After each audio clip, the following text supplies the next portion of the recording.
Thank you for joining us for Weekdays Live with Reverend Al Sharpton. Take the time to share this broadcast right now. Tell your friends it's time to keep it real with Reverend Al. Comment your questions now in the chat or call Reverend Al Sharpton directly on air at 877-532-5797. Now stay tuned for Reverend Al. This is Reverend Al Sharpton. As you watch the broadcast, support National Action Network. Go to www.nationalactionnetwork.net and be involved. You can join, take your membership right online, www.nationalactionnetwork.net. Getting ready to start the program, but we need you to be part of the movement.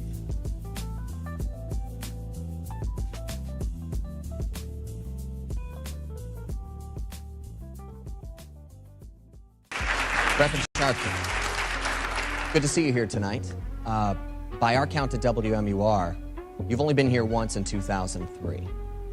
You counted wrong. Okay. You must be using the Florida Republicans count. Nevertheless, as far as your visits are concerned, you have been here far less often than your colleagues here who have gone through the paces, met with the voters, done the grassroots style of campaigning that the voters of New Hampshire are expecting and looking for. Why shouldn't those very same voters not think of you as disrespecting them by not coming here and doing the same thing? Well, I think, first of all, I've been here several times last year and this year. I intend to be here. In fact, I was to preach here Sunday, and the snow stopped me. I intend to be here between now and the primary. And I think that's any more than any of us. There are many places that some of my colleagues have not been to often at all. I think that people go and campaign based on their resources and their availability. So I think that that is not something that they should read into any of us about any particular primary. I also want to address your first question. As a minister, I think that you can have a personal motivation of religion, but you should not try to act like your religion is something that dictates where people ought to go. I pray every day. I can assure you in my talks with God, he is not a registered member of the right wing of the Republican Party. Today, many of those same challenges still remain that Reverend Al Sharpton stood on the 2004 Democratic primary debate stage and spoke about, a clear reminder that the work is far from over. For over 35 years, the commitment to justice has remained strong. The fight continues, the voice is steady, and the mission moves forward. We ready? It's Wednesday, April the 1st. Do you know what time it is? It's Al Sharpton's time. And for the next 3 hours, it's time to put aside all pretenses, deception, denial. The time has come to keep it real on Keeping It Real with Reverend Al Sharpton. A very good afternoon to you all across the country.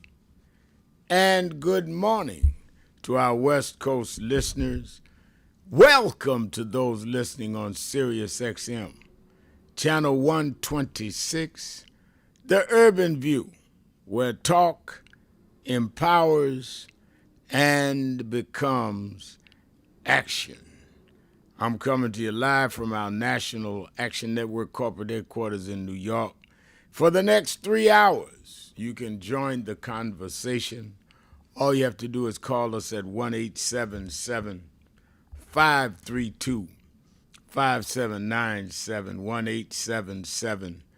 1-877-532-5797, or you can tweet us at twitter.com/TheRevAl, but a more direct way is to go to the message board at www.nationalactionnetwork.net, www.nationalactionnetwork.net, and go on the live stream and send me a message. Like Kimberly Miles is sending me a message saying, good morning, afternoon, sunshines. Thank you, Kimberly. Same to you. Tyrone Chappelle saying good afternoon. Thank you. Good afternoon to you, Tyrone. Lisa Lee saying good afternoon. Love you, Reverend. I love you back, Lisa. And Just Raquez is saying Al Sharpton himself. Yeah, that's who I am, myself. Well, glad to have all of you on. A lot to talk about. As we are speaking, Donald Trump, the president, is at the Supreme Court. First time in the history of the country that a sitting president went to a Supreme Court hearing. So I can only imagine that he went to stress with his presence the importance to him of trying to deal with this birthright citizenship question, where he's really trying to say that people born in the United States are not automatically citizens. Now, you must remember that this whole argument of citizenship started around the Dred Scott decision and became a very controversial issue because Dred Scott was enslaved, went to a free state, became a free person, then went back to the state he was enslaved, and they re-enslaved him. And he took his case to the Supreme Court, saying that he was, in fact, in a free state and no longer subject to the state laws that had enslaved him. And the Supreme Court came back, led by Chief Justice Roger Taney, who was nominated for the court by President Andrew Jackson. And Taney and that court said, no, you're still a slave. Blacks have no rights that anyone was bound to respect. And that stood until we got to the 14th Amendment in 1868. And in 1868, the 14th Amendment made black full citizenship and people that were born here. This is what he's fighting. It was interesting. I had breakfast meeting this morning with John Schlossberg, who is running for Congress here in New York and wanted to tell me about his race. He's the grandson of President John F. Kennedy. His mama is Carolyn Kennedy. And I was saying to him that all of these things that we're talking about came about, started being raised while his grandfather was president in the early 60s, some of which I believe got him killed. Because civil rights and all of these other issues, women's rights, citizenship, started coming up when Kennedy started raising them. Adam Clayton Powell, the chairman of committees in Congress. It was a time of progress. All of that now, from citizenship right, birthright citizenship, to Affordable Care Act, to voting districts and voting rights, all of that, while we all look in other places, is under siege by the Trump administration. And I think that that is an issue and is a matter that should be of grave concerns to all of us. So let's talk about that. I'd be interested in some of the people that tend to like Donald Trump to explain to me why Trump is on the wrong side of every issue that empowered or liberated us. on the side of Andrew Jackson, the president who put Taney there, whose portrait he hangs in the Oval Office. So that's where he is on birthright citizenship, and he went over there to the court to show that's where he's at. To him wanting to limit voting and mail-in voting, even though he does use it himself, just used it a couple of weeks ago in his own town. So from voting rights to civil rights to birthrights, he's on the other side. And I mean, I'm being serious. I'd like to know what his supporters see right about that. Let's talk about it. I see on the message board, Cedric Cooper says, according to ABC News last night, Trump has played himself as the steward of the White House, and that's going to be there for a generation. That's the reason he's building the ballroom. Well, I think that there are those that have taken issue with that, saying that there should not be any permanent adjustments, alterations to the White House without a congressional act. So, very interesting. I think that it is extremely, extremely important. So let's talk about all of this today on the air. Also wanted to mention that Victor Glover is part of this Artemis 2 flight, not flight, but liftoff to the moon. They were to leave today, and he'd be the first black that would have gone to the moon from the whole program. And it's the first flight in 50 years going to the moon. So a lot to talk about today.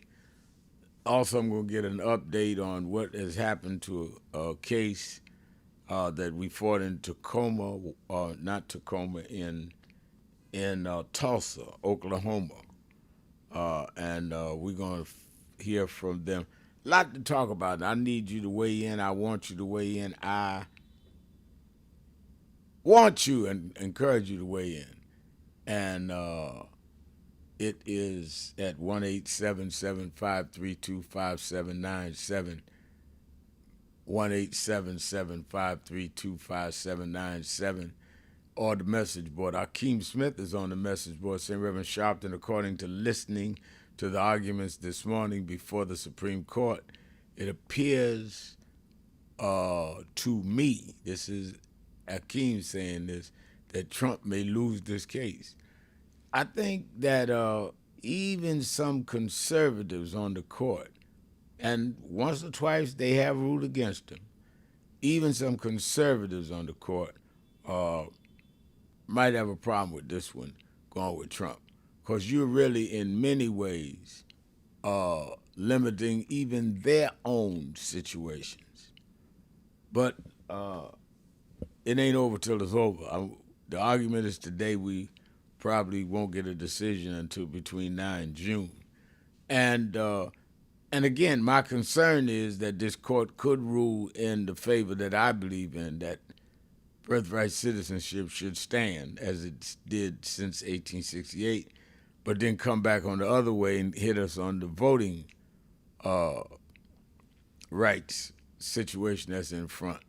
So I don't get too comfortable, because they may, bargain it out. Well, let's hit them here and give them something here so they can't call us names or can't feel us unfair. No, I want justice no matter what it is. I don't want you to parcel it out. Give me justice. All right, let's take a break, start lining up these calls. A lot to talk about. It's April Fool's Day. And if you are an April Fool, call somebody else's show. I don't tarry fools too well. Let's take a break. Be right back. Keeping it real.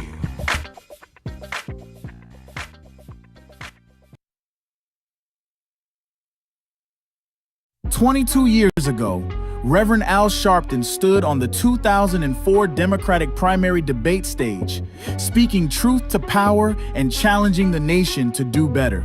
Today, many of those same issues remain, reminding us how much work is still ahead. Reverend Sharpton, why are you in this race? Well, let me say this. First of all, I do not think that it is fair to say that there are two Americas. There are many Americas.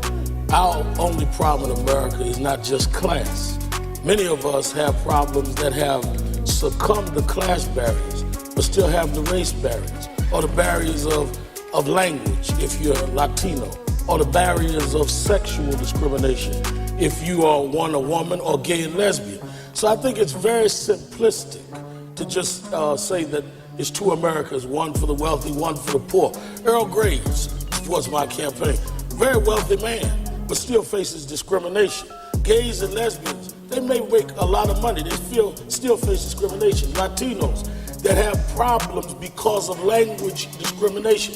So I don't think that it's as simple as class. I also think if we're talking about experience, I was talking with Bishop Brookins, who's here with me tonight. I don't see how anyone that supports civil rights could support the Patriot Act. That was you're talking about a difference of direction, Senator Edwards. The Patriot Act. The Patriot Act that you supported is J. Edgar Hoover's dream. It's John Ashcroft's dream. We have police misconduct problems in California, Ohio, Georgia, New York, right now. And your legislation helps police get more power. So I think that we've got to really be honest if we're talking about change. Change how and for who. That's why I'm in this race.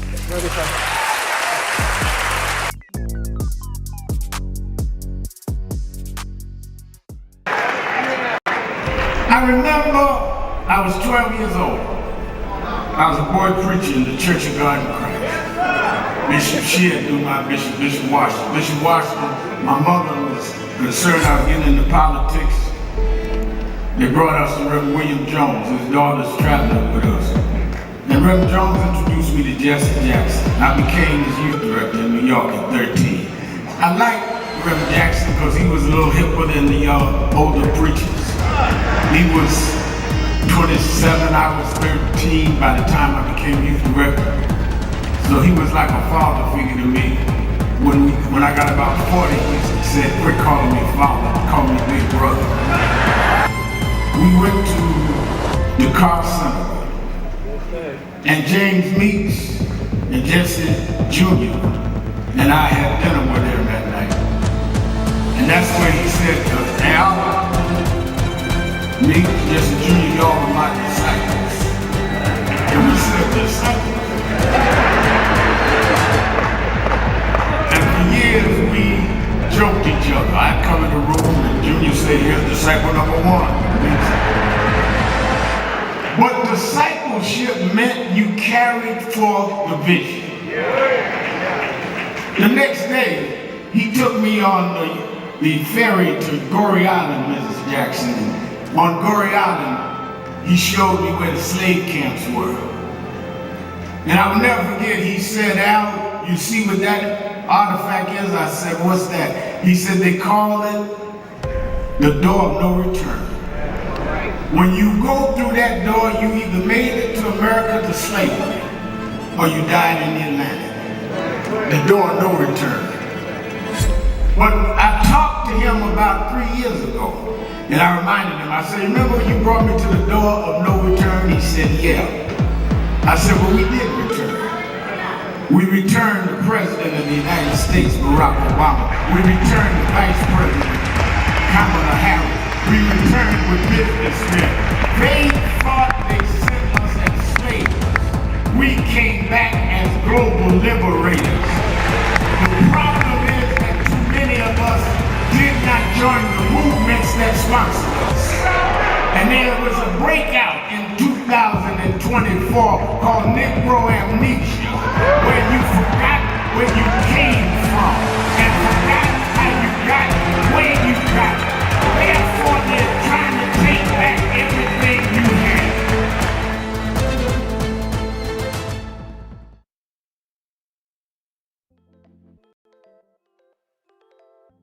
Hi, this is Reverend Al Sharpton. We are in critical times. Healthcare premiums are going up, oil and gas going up, all kinds of things that are costing us what we are comfortable to or what we were getting by. That's why I am asking you to be at the National Action Network Convention, where we're going to have leading political figures, leading civil rights leaders, leading activists, leading faith leaders, leading youth activists convene at the National Action Network Convention, April the 8th through the 11th, where we are going to strategize, hear the plenary sessions, question, and come out with how we back up this whole retrenchment of our rights and our ability to live. It's not just about rhetoric, it's about a strategy and get results. That's why we in National Action Network have always been on the front line, and we need you with us more now than ever. To register, all of our sessions are free. All of our sessions are free. To register, go to www.nationalactionnetwork.net or call the toll-free number 1-877-626-4651. Don't worry about how tough they are. Worry about how tough we must become. We never had a victory without a fight. It's time to strategize and fight back.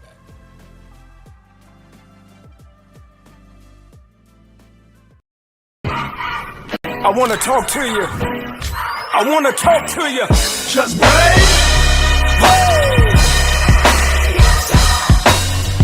I believe that. Good morning, everybody. I hope the coffee has kicked in by now. I want to start by thanking your leader, the Reverend Al Sharpton, and everyone at the National Action Network for 35 years of standing up for civil rights and opportunity for everyone. And I couldn't be more grateful for the way that you have blessed the lives of so many, including mine. As we look today on King Day, let us not forget that we had to struggle to even have this day. They did not wake up one morning and say, let's give a federal holiday to Martin Luther King. People petitioned, people marched. Let us remember now, as we bring our children and grandchildren up the Potomac, that they can see the Washington Monument, the Lincoln Memorial, the Jefferson Memorial, and one memorial that never served as president, but changed this country more than any other American, Dr. Martin Luther King Jr. This was an amazing MLK breakfast. It is truly an honor, and more importantly, this is an important day for us. I feel incredibly lucky and honored to be in this room on this day, celebrating Dr. King's legacy of civil rights, especially in the moment that we're facing on a national level. It feels like warmth and home being in this room. So I'm encouraged by today. I'm encouraged that we're getting out, we're protesting, but more needs to be done. We need to lean in. And let's keep fighting, because the job is not done here. And I just feel so honored to get this award. It's not about getting an award, it's about doing the work. And let's keep up with the work.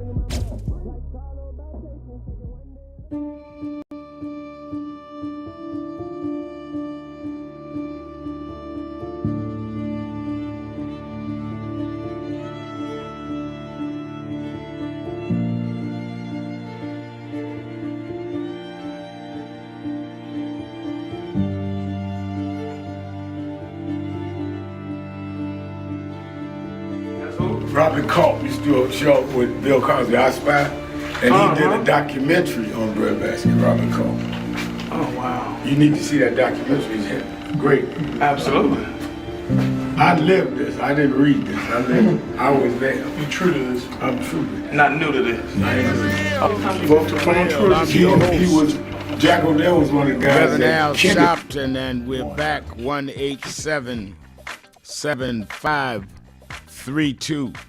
1-877-532-5797. And we a lot to talk about today, and I'm going to be taking your calls and reading a lot of your messages on the message board.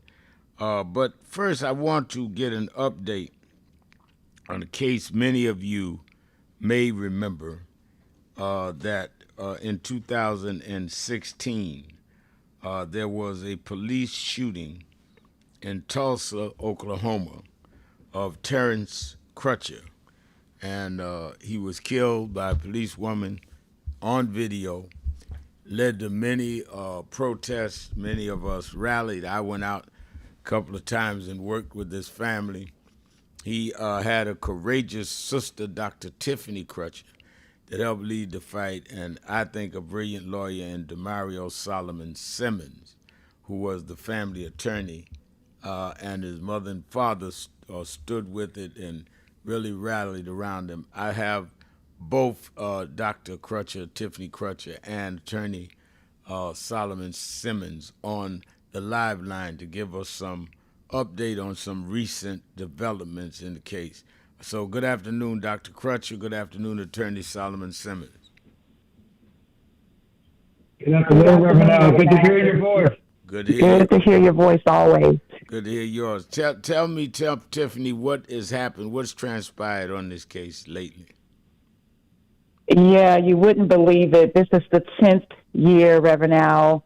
And first, let me say thank you for always answering my call and always allowing me to provide updates to your community here on Keeping It Real. But we're going into our 10th year, the 10th year of the tragic killing of Terrence. And, of course, and Demario will talk to you about the dismissal.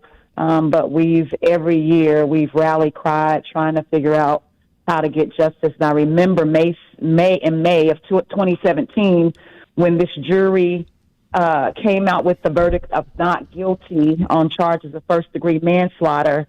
I told the world that I would not rest.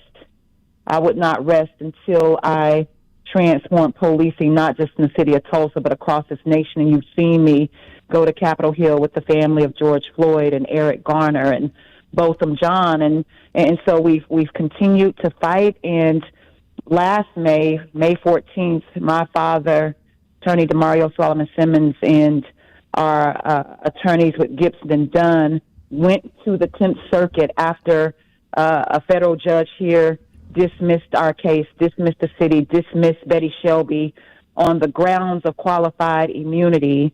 And just this past Monday, the 10th Circuit overturned that ruling. And so I'll let Demario tell you all about that. My family, we're overwhelmed with emotions, with joy.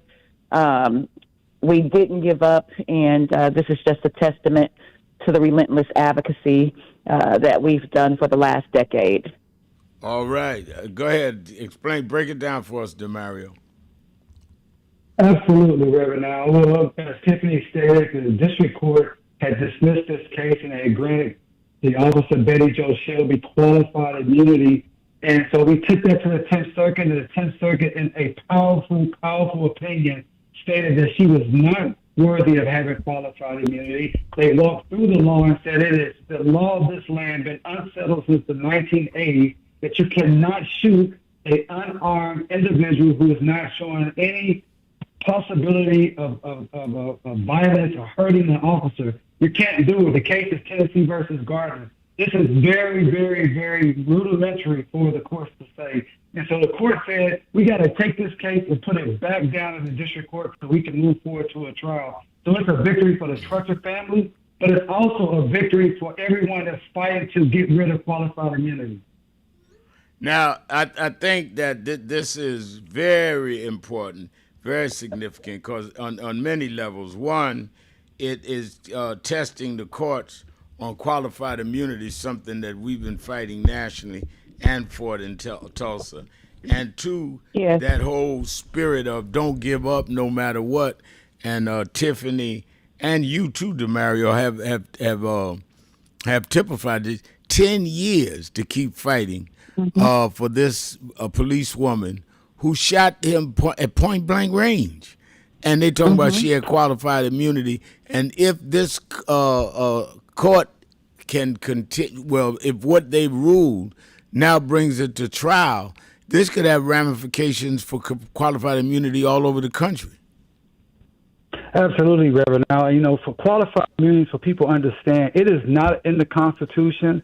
Qualified immunity is not in the Civil Rights Act of 1871, which is also called the Ku Klux Klan Act, which allows us to sue state employees or state officials for violating our constitutional rights. That is not a part of the law. Qualified immunity was created in 1982 by the United States Supreme Court in a case called Harlow versus Fitzgerald. It is something that needs to be repealed because it puts a shield around these rogue officers that are violating our rights, and it makes families like the Crutcher family wait all these years just to have an opportunity to be heard in federal court. And so qualified immunity has to go. And this case shows very clearly that when a man is walking with his hands up in the air, he's unarmed, he's complying, and he's not a threat to the officer, you cannot use deadly force, period, point blank. Now, Tiffany, tell me how this, in many ways, is representative. Like you said, you stood in the Capitol with us when we've done the marches with other families and all, but you never gave up. Parents passed, and you kept fighting. Say to our listening audience how important it is to endure these battles, and how it really strengthens your faith when people can look at you and say, wow, it took her 10 years, but she really at least won the right to seek justice for her brother. Absolutely, and I was talking earlier on Clay Kane's show that I wouldn't wish this fraternity, this sorority, on any family, and it's just a cost that black families bore across this nation, and even black women leading this fight on behalf of their families, mothers and siblings. And so I'll just say this, we've stuck together. Whenever we see another killing, another shooting, we deal with that trauma or the re-traumatization of our own cases, but we call each other, we check on each other, but we made a commitment, we've made commitments that we don't want to see this happen to another family member, and so we use our voice, our collective voice, and we continue to fight the good fight and honor the promises that we've kept to keep our loved ones' legacy alive. And I made the mistake because I kept going to city council meetings every single Wednesday, thinking that they were going to hear me and thinking that I was going to reform Tulsa's police department. And I realized that what insanity was, doing the same thing over, expecting a different result. And so we decided to organize, Reverend Al. We decided to get on the ground, knock on doors, get people involved. And we said, if these people in power won't hear us, we will elect someone who will. And after years of knocking doors, we elected our first black mayor, Mayor Nichols. I think you had the chance to speak with him. That's right. And hopefully he'll echo our voices. Hopefully he will hear us. Hopefully we can get the necessary reforms that we deserve, because organizing does work at the local level. We have the blueprint, the formula here in Tulsa. We don't take injustice lying down lightly, and we're just still standing 10 years later. And I'm just so grateful to my father, who is alive to see this day. You know, we lost Mom. You spoke at her funeral. She was the mother of the movement, but I know she's looking down, proud, smiling. But my dad, just seeing just the joy in his eyes to know that we get another chance at justice and they finally get to hear us in court. No, I will never forget when you first came to New York with your parents, and we met at the hotel that had been established, and you went up to the House of Justice, and we've been staying close ever since. In fact, you had me come to Tulsa on other occasions for like Juneteenth and all. And one thing that I believe in is sticking with people that are standing up, because I can't stand up for you longer than you stand up for yourself. You certainly don't fall in that category. And DeMario is one of the frontline lawyers of our time, and he stuck with this family. And I know he took a lot of time that he could have been making money like other lawyers do, but he stuck with this, and I salute both of you. And I'll be talking to y'all. We need to do some on TV as well. Thank you for calling in. Let's take a break. We'll be right back. Keeping it real. Sharpton. Be right back. Keeping it real.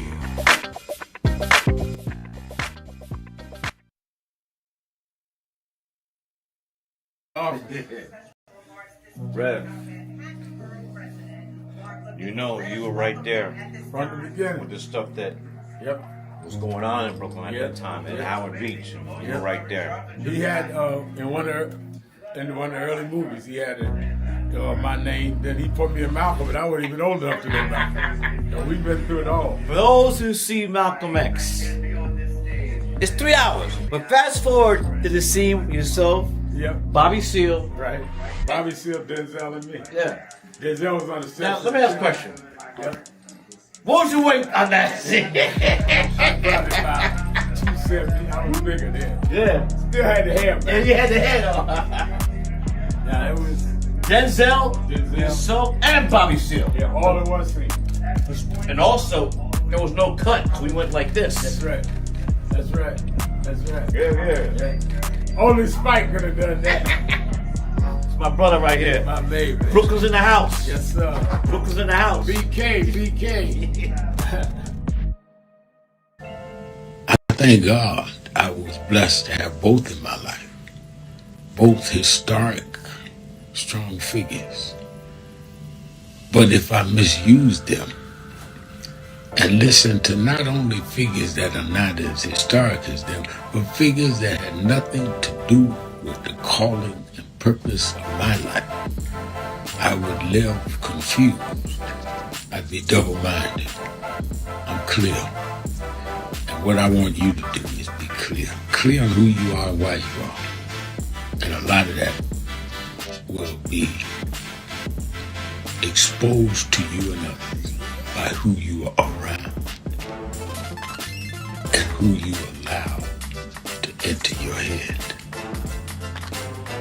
Keep people at a distance that only have a distant and unclear vision of who you are and who you are supposed to be. They could be your blood relatives, but they could not be the ones that accompany you toward what you ought to be about tonight. Everybody good to you ain't good for you. Everybody that makes you laugh sometimes end up making you a joke. Tony Wafer, Los Angeles chapter, NASDAQ Network. He just came in here to New York a couple days ago, had to stop by the House of Justice, and I sure enough found some justice, so I know I can leave here feeling like I got peace.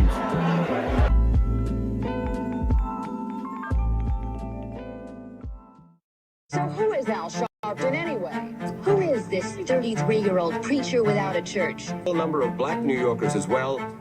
He is little more than a pudgy exhibitionist who can be counted on to show up, bullhorn in hand, at every racial incident.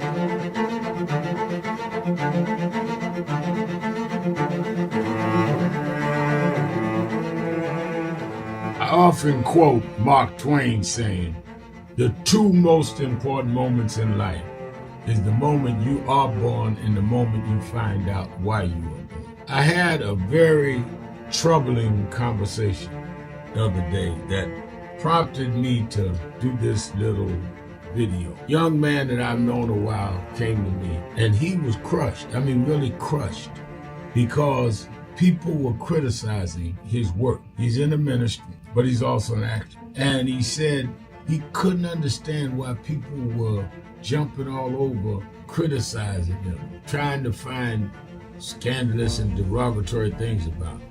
And I told him, I said, you know, you're very young. You don't know the road I've traveled. They call me everything but a child of God. A blabbermouth, a loudmouth, too flamboyant, an agitator, a racist, I had to learn. Yeah, right. I was not defined by how others saw me. I was defined by how I saw myself and whether I was being true to myself. Some of you watching this don't like me. And it doesn't matter as long as I know what I'm doing and I like me for being real. So I'm doing this video to say to you, whoever you are and whatever you do, you may not be in ministry or social justice, none of this stuff, but don't live your life worried about opposition or people that don't like you. You can turn that around. Use me as an example. The same people that call me a scam artist, a con artist, a sellout, or racial hustling, I kept going. And the people I respected started respecting and publicly embracing my work. When Coretta Scott King, the widow of Dr. Martin Luther King Jr., had this to say about Al Sharpton. A leader who has protested injustice with a passionate, unrelenting commitment to nonviolent action in the spirit and tradition of Martin Luther King Jr. And I am talking about your leader, our leader, the Reverend Al Sharpton. The other thing that hasn't changed is the National Action Network's commitment to fight injustice and inequality here in New York City and across America. And that's not only a testament to Reverend Sharpton, it's a testament to all of you who are here tonight. First and foremost, to Reverend Sharpton. I saw him when he first came on the scene, and I have marveled at his tenacity, at the development of his intellect, and his devotion to our movement, and much he has contributed to the world we are experiencing. I am honored, and I must say that when I had my debate with Dr. King on the issue of the church and religion, he didn't warn me that after his departure, his space would be filled by another preacher, and that preacher would be Al Sharpton. All you want in life is people that matter to you to say you did all right. And more important, that you can look in the mirror and say you did all right. Thank you, Rev. Thanks for that introduction. Look, we've known each other for a long time. I'm grateful not only for your leadership and partnership, but quite frankly, more importantly, for your friendship. And thanks to all of you, members of our nation's most important civil rights organization. You have been, over all of your years, such an extraordinary leader. You are a voice of truth, a voice of conscience, a voice of practicality around what we must address and what we can do. And I thank you so much for your friendship. I remember that most of the youth around Al's age, he was about 12, wanted to be like Connie Hawkins, a great basketball player, legend, or Earl the Pearl, or Clyde Frazier. Al wanted to be like Adam Powell, a powerful preacher with a social justice gospel. He was very close to, at that time, to Reverend William Augustus Jones, powerful preacher and social justice advocate, and Reverend Gardner Taylor State right down the street, and Bishop Washington, whose church he came from, and Reverend Sandy Ray. He wanted to be like these giant preachers. He wanted them to have the edge, however, of the King's social justice dimension. He wanted to be like them, now he's one of them. Perhaps taller than most of them because of the risks he has taken and the reward God has given him with his gift. I remember so well that I first escorted him to jail. He was around 13 years old, with the jail fighting the ANP. He was in the lineage of our struggle. He grew up in it. We didn't just see him on TV one night. He didn't happen. He came bottom up, not top down. Real, keeping it real. I'm your host, Reverend Al Sharpton, and we're back. And again, as I said, going off, I know it's April Fool's Day, but we do not tarry fools on this show. Let me start with Joe in Washington, D.C. on our live line. Joe, you're keeping it real with Al Sharpton. Good afternoon. How you doing today, sir? I'm doing very well. How are you? I'm doing okay. Tonight, President Trump will fulfill Saudi Arabia and Israel wish to put land troops in Saudi Arabia. History will repeat itself. When the United States invaded Vietnam, they found out that the power of the people is more powerful than the atom bomb, or the will of the people is more powerful than man technology. I think that will become true here, sir.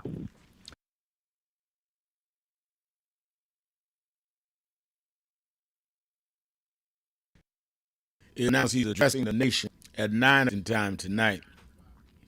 And now he's thrown out different signals saying that they may withdraw in 2 weeks and that the Strait of Hormuz, the other countries that get all there, let them handle it. And you are right, he may be switching and baiting and announce he's putting troops in the ground. He certainly moved thousands of troops into the area.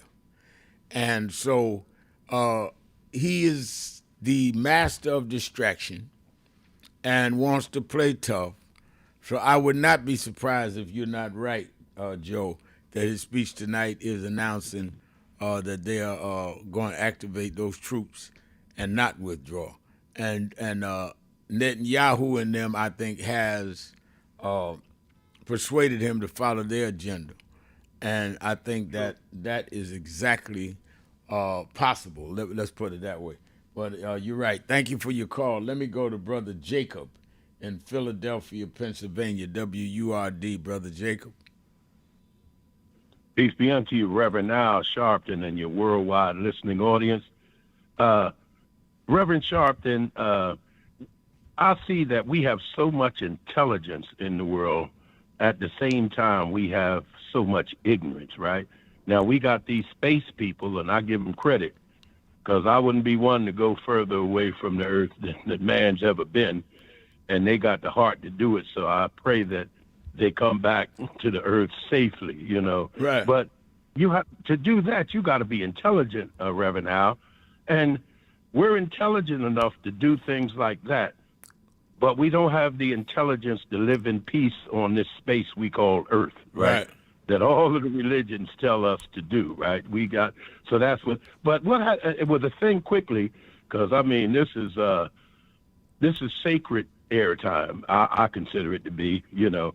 But I had an encounter at a famous Chinese restaurant here. I ain't talking about one of them corner joints where, you know, the Mexican people, God, you know, bless them, are making Chinese food. I'm talking about where the Chinese people want to serve the food, their culture. They take, you know, they've been there for decades, right? But I was in this restaurant and I was waiting to, it was you sit there and take out. It was I was taken out. So in that area, it was a young African-American couple, looked like they're college students, and they were hugging and kissing, right? You know, and they was just showing that they love one another. I said, you know, I made a statement. I said, that's what the world needs more of, love, right? Mm-hmm. So I went on to take my order. By the time I had got my order in, this same young man that I complimented was in an argument with another African-American young lady, right? And he was calling her the B word, wanted to fight her, took off his backpack. I said, whoa, what happened? What happened? I know in our civil rights struggle, wow, especially the one that was at the Woolworths counter, our people had to be trained, right? They just didn't send people at the counter knowing that they would be attacked and all that. They was, you know, trained to like, calm down, don't do what they want you to do, in other words. So we had to have that, the ones that were there had to have that sensibility and that sensitivity. But they come to find out, I said, well, what happened? What happened? They got into a political talk, and the other African-American young lady said that black people haven't done anything for America, that the white men have done everything. Wow. And she started naming Gucci and Chanel, Rolls Royce and Louis Vuitton, and it made this young college student, the male that was showing love, totally lose it. I mean, he lost it. I was saying that when this stuff happened, in a way, don't we have to become peacemakers? Because that thing could have went more left than it did. What do you say we should do in cases like that? I know we got to become peacemakers, right? But what would you add to that, Reverend Al?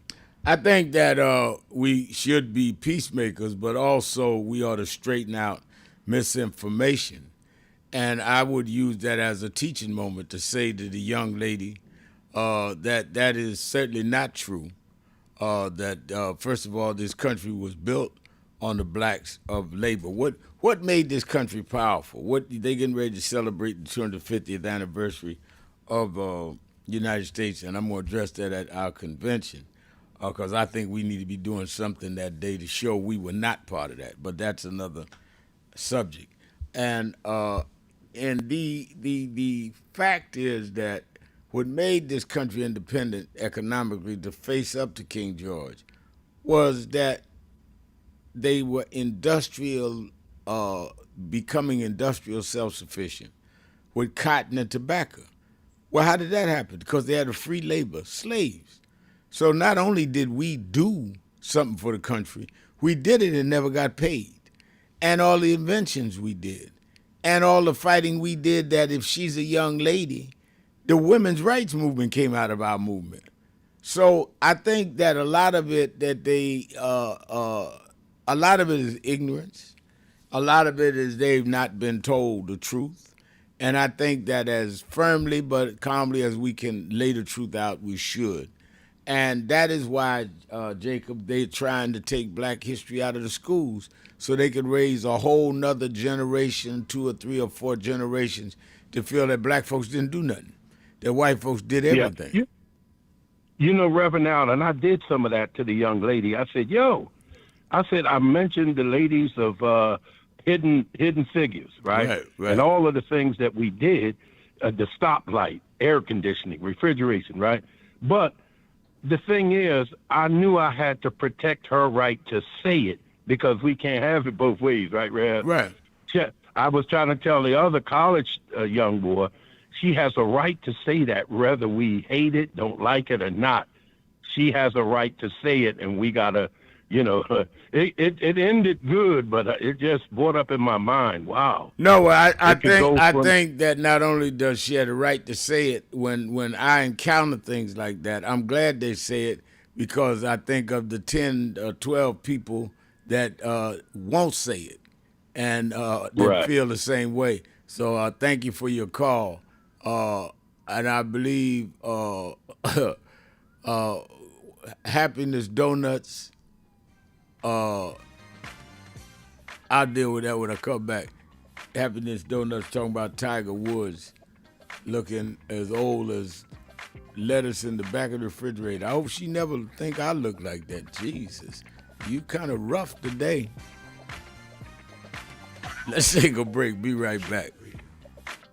Keeping it real. Thank you for joining. Sharpton. Be right back.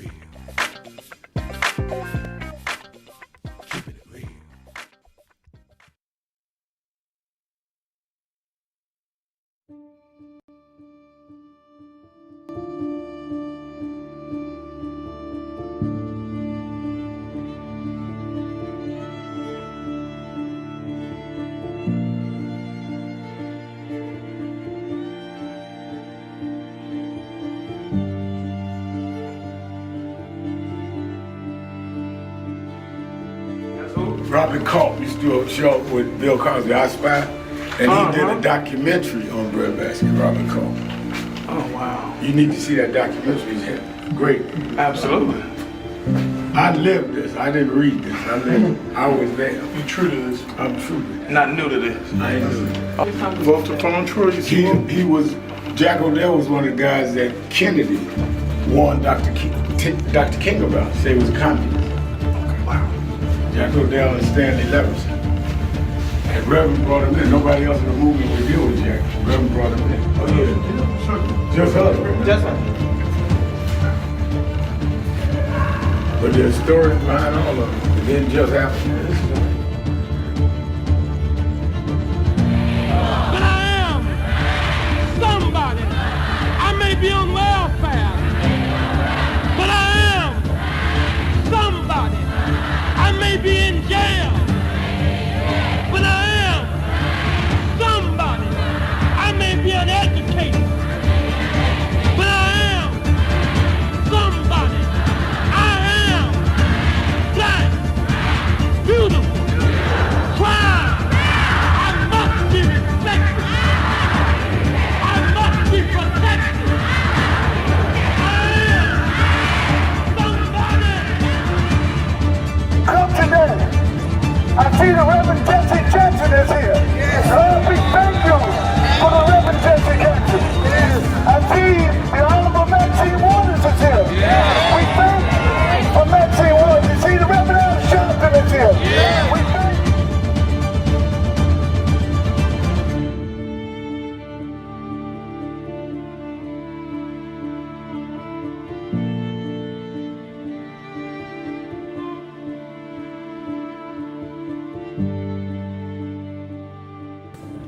think that is extremely important about the funding.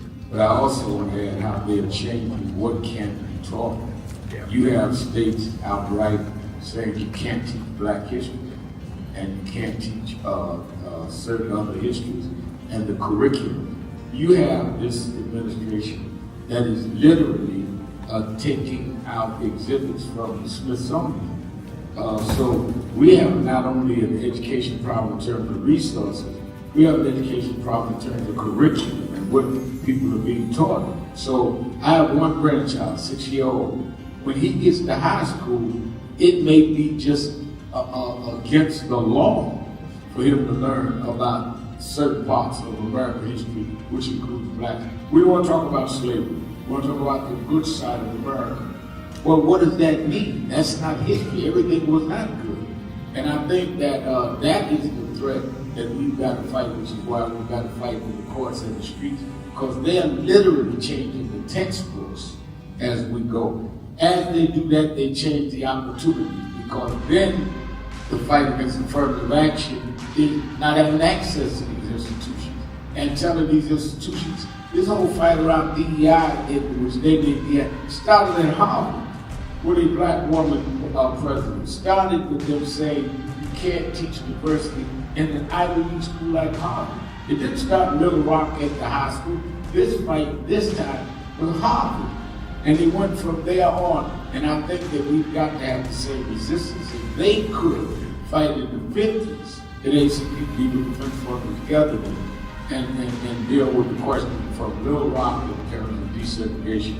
Then we that are far more educated, far more economically secure personally, have no excuse in the age of what they did in Harvard not to be standing up back in this.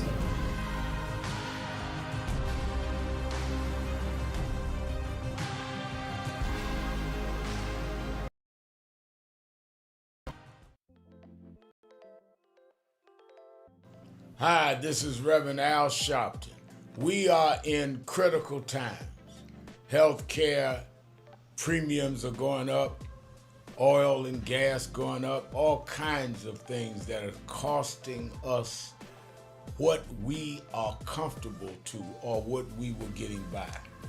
That's why I am asking you to be at the National Action Network Convention, where we're going to have leading political figures, leading civil rights leaders, leading activists, leading faith leaders, leading youth activists convene at the National Action Network Convention, April the 8th through the 11th, where we are going to strategize, hear the plenary sessions, question, and come out with how we back up this whole retrenchment of our rights and our ability to live. It's not just about rhetoric, it's about a strategy and get results. That's why we in National Action Network have always been on the front line, and we need you with us more now than ever. To register, all of our sessions are free. All of our sessions are free. To register, go to www.nationalactionnetwork.net or call the toll-free number 1-877-626-4651. Don't worry about how tough they are. Worry about how tough we must become. We never had a victory without a fight. It's time to strategize and fight back.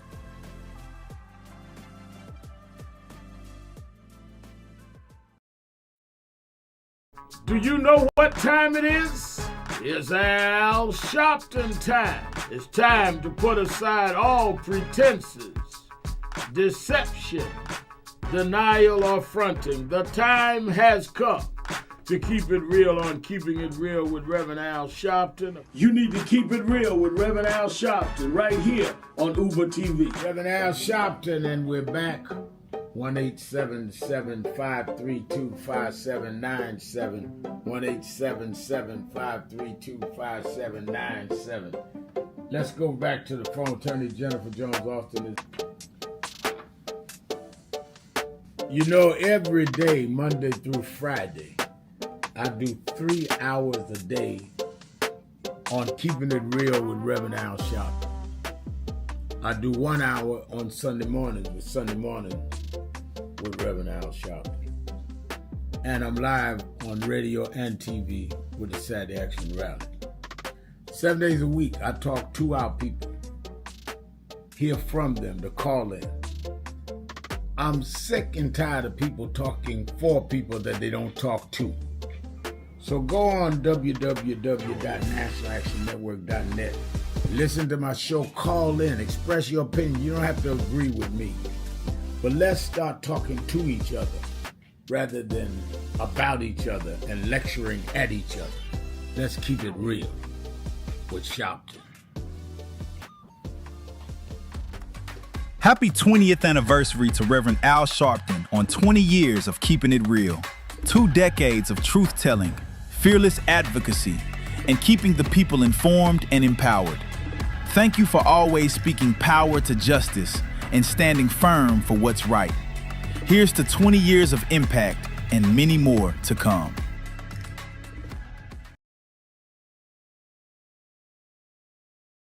I remember I was 12 years old. I was a boy preacher in the Church of God in Christ. Bishop Sheard knew my bishop, Bishop Washington. Bishop Washington, my mother was concerned I was getting into politics. They brought us to Reverend William Jones. His daughter's traveling up with us.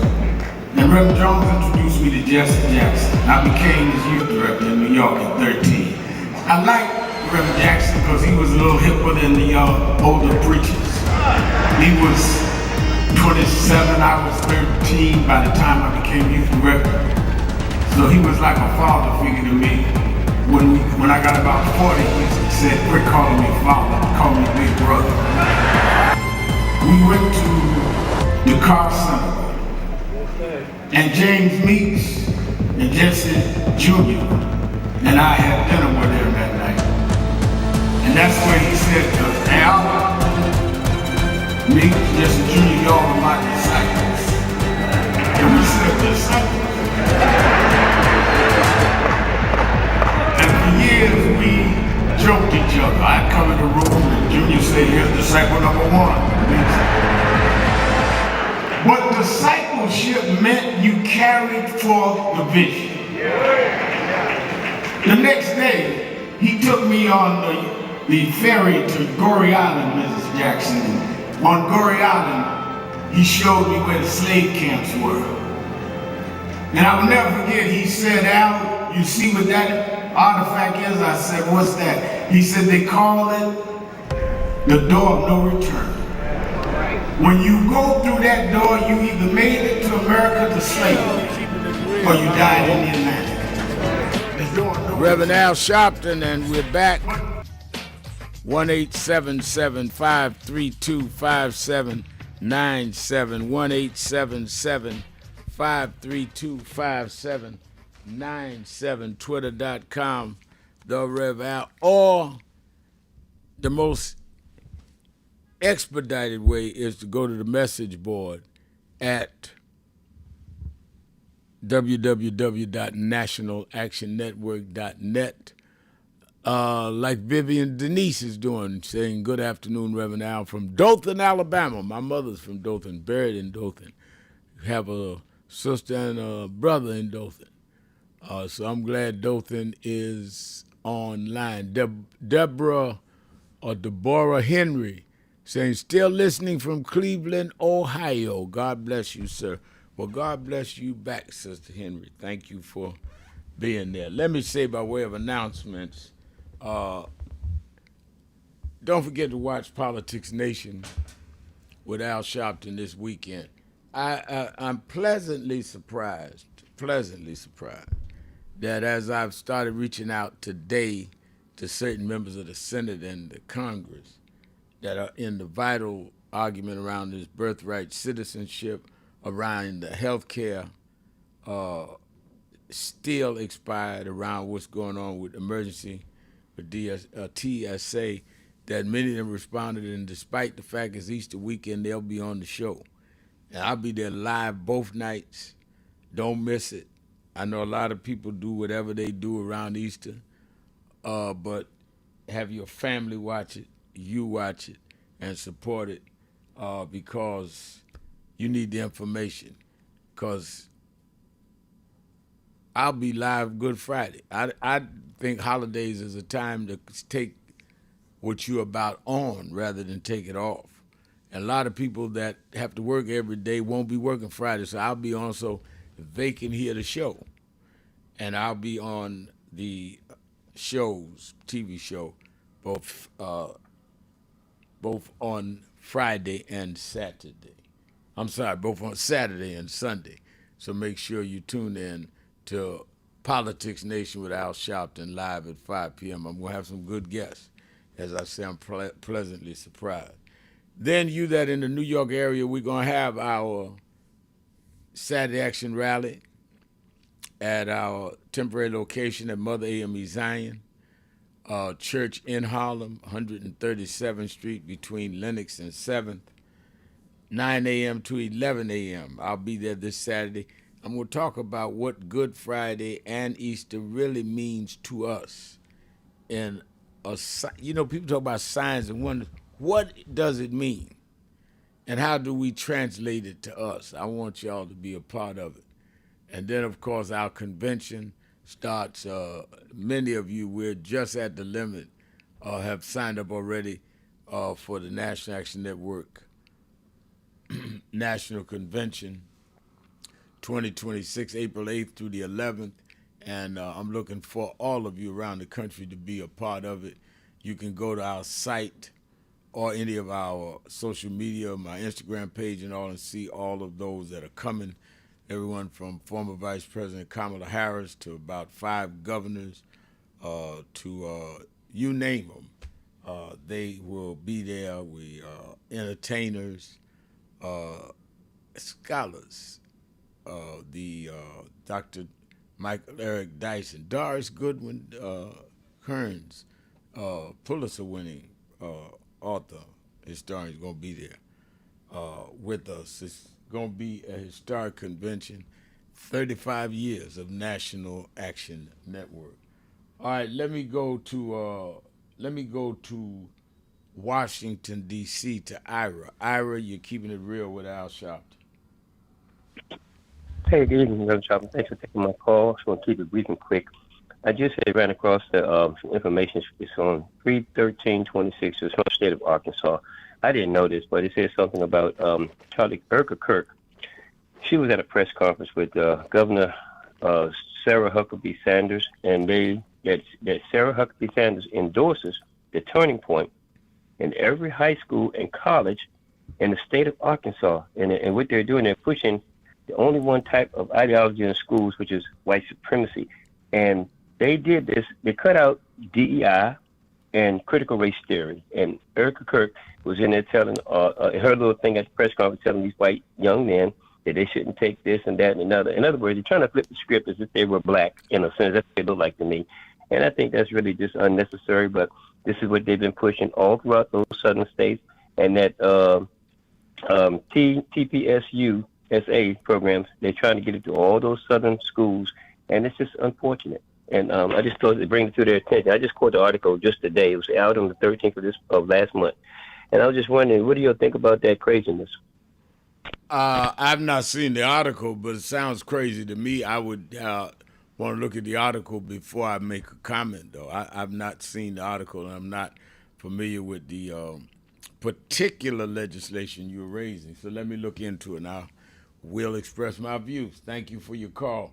Let me go to Nicola in Tacoma, Washington. Nicola. Good afternoon, Reverend. Thank you for having me on. I wanted to just say that we are winning so many victories, and oftentimes I feel, and I'm sharing this feeling with everyone, that we are the visiting team at an away game, and an away championship game.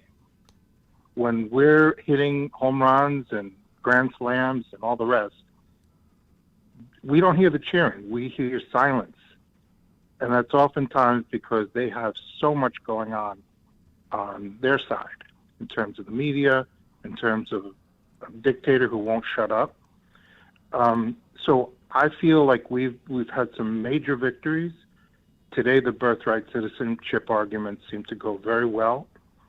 I believe we've had court victories, electoral victories, and one of the victories that we haven't talked about very much is we as people in the streets, 8 million a few days ago, will not be provoked.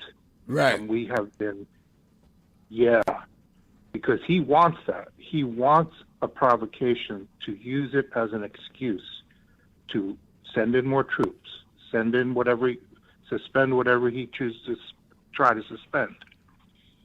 And I feel that's a big victory and a strength on our side. And I'd like, you're like the Reggie Jackson of civil rights right now. You're hitting grand slams and home runs all the time. And thank you for your work. I feel so often you don't get the recognition and praise you deserve, but we are being strengthened by you.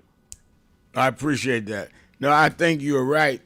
I think that the fact is that we are winning some things. And you raised a critical point, Nicola, that I think has not been stressed enough. And that is to have 8 million people in every state of the union, including Alaska, and having some countries abroad, and not have one incident of violence. I think they tried something that was immediately stopped when some of the right-wingers tried to provoke. That in itself was an amazing testimony to the discipline and focus of those that were marching, because that means they'll also vote. They'll also get their friends to vote. I think you're right. Yeah. And I think that Donald Trump was praying that somebody would throw one bottle or do anything violent so they could have discredited the whole day, and that did not happen. Exactly. Very important. Totally agree with you. All right, I agree with you. Thank you for your call. Let me go to Keith in Atlanta, Georgia, WAOK. Keith. Good afternoon, Reverend Sharpton. How are you, sir? I'm doing well. How are you? All right. So let me get down to it. So, the reason why I am calling, well, a couple of things. First of all, I was in the No Kings March Saturday. It was energizing. That's the best I can describe it. Not just that, but I know there's plenty more work to be done. I'm trying to get out. I think I called you one time before, and I told you I was trying to get out here and register voters and things of that nature. I'm still working on that part of it. Also, I'm calling about the HB 369 on Governor Kemp's death. And if you give me a few moments, I'd like to put a pitch in to the 5 counties that are affected on this and let people know, look, you need to cause Governor Kemp's off. Fulton County, DeKalb County, Gwinnett County, Cobb County, and Clayton County. All mostly Democrat, some Republican. And these are the reason why HB 369 is so important is because when you get to the poll, when you get to the voting booth, there won't be any Democrat or Republican by the names of the people that you're trying to vote for. And you won't know who they are or what you're voting for. And it will taint the vote. It will disenfranchise us as a voting bloc. The thing about it is, those are the only counties affected by it. The other counties, the Republican counties, they're still going to have Republican versus Democrat on there, which lets you know what this is about. This is about discriminating the Democratic vote as well as the ethnic vote. It's important to get out and understand that, okay? Not only that, let's see, the Democratic, you need to be an educated voter. You need to be an educated voter. You need to call Governor Kemp and let him know, look, it's not fair. If you're not going to do it to one county and do it to the other, this is disenfranchising. You need to be educated, knowledgeable, and a decisive voter. And in order to do that, you need to have the names next to who you're voting for. You need to understand who you're voting for. You need to know their policy.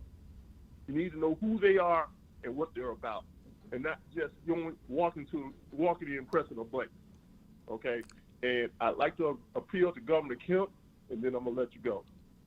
And the reason why I want to say that is because Governor Kemp, if you are listening or if your office is listening, I feel this way about it. You have a legacy to continue. You're on your way out in November. Somebody else is on their way in your place.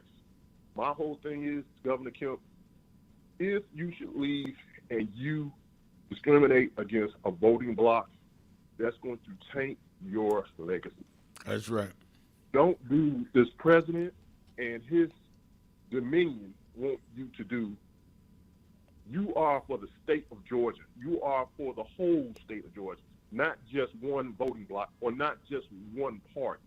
You're for the whole state. It's just like baking a cake. You want to know, you have to have all the ingredients. If you take one of the ingredients out, is it not going to taste funny? Just like a formula. If you take one of the parts of a formula out, is it not going to be the whole formula? It's no longer going to be the whole formula. It's not going to work the same way. Thank you, Reverend Sharpton. I appreciate your information, and I think you gave a lot of wisdom. I support everything you said. That's why I got quiet. Thank you for that. Let's take a break. Be right back. Keeping it real. Sharpton. Be right back.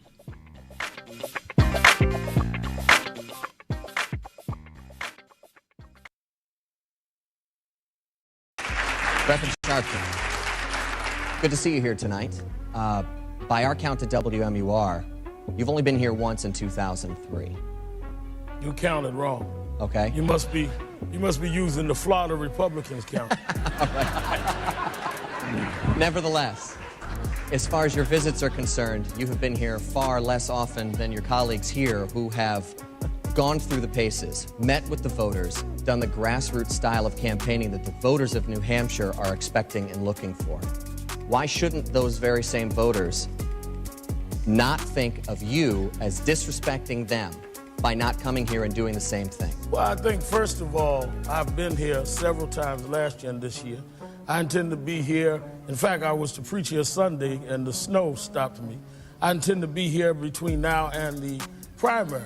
And I think that's any more than any of us. There are many places that some of my colleagues have not been to often at all. I think that people go and campaign based on their resources and their availability. So I think that that is not something that they should read into any of us about any particular primary. I also want to address your first question. As a minister, I think that you can have a personal motivation of religion, but you should not try to act like your religion is something that dictates where people ought to go. I pray every day. I can assure you in my talks with God, he is not a registered member of the right wing of the Republican Party. Today, many of those same challenges still remain that Reverend Al Sharpton stood on the 2004 Democratic primary debate stage and spoke about, a clear reminder that the work is far from over. For over 35 years, the commitment to justice has remained strong. The fight continues, the voice is steady, and the mission moves forward. Many people cannot focus because they have not really come to terms with their calling and life purpose. In order to focus, you must also be clear on what you're focusing on. So if you're not clear on your purpose, if you're not clear on your life's calling, then focus on seeking that. Because if you just read the ways and roads you traveled that you didn't even choose, that were sort of just laid out for you by God, in that it's telling you, speaking to you about what your purpose is and what you were born to do and be.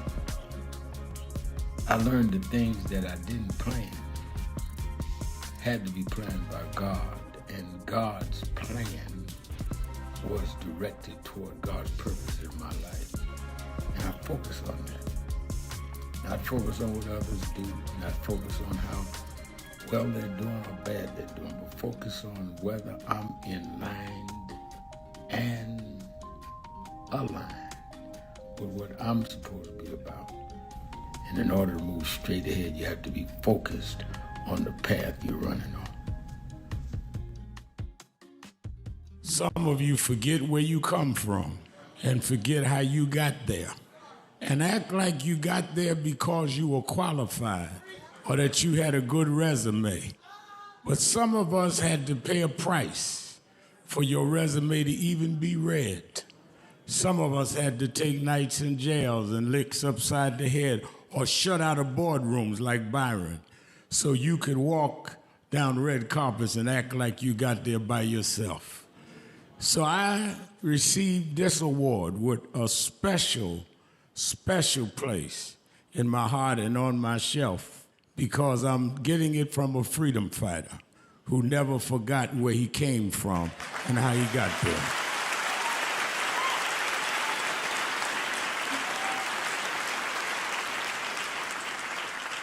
Yes, we've come a long way. We've had now a black president and now a black vice president, but we still can get shot down and have to march to get a case in court. We still can get shut out of boardrooms. We're still doubly unemployed in a good economy. So we're gonna have to keep marching. And I thank not only my family, a mother that raised me by herself, but I thank that lady at the end of the march that knows she won't be on TV that night and knows her name will never be in the paper, but she believed in me enough to get at the end of the line and make me look good. Because Dr. King used to say, if you call a march and no one shows up, you just going for a walk. And I want to thank those that marched with me. 32 years ago, here in Los Angeles, we marched. And then many years later, with George Floyd and others, we're still marching. And I'm gonna keep marching, I'm gonna keep agitating, and I'm gonna keep going.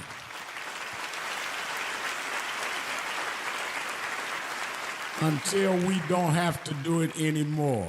Eddie, known you a long time, Mariah, Chris, and your kids. And I promise you this, the only thing that I really live for is I get up with this dream that every bigot, every racist, everyone in this country that hates will say, damn, he's up again. It's been a long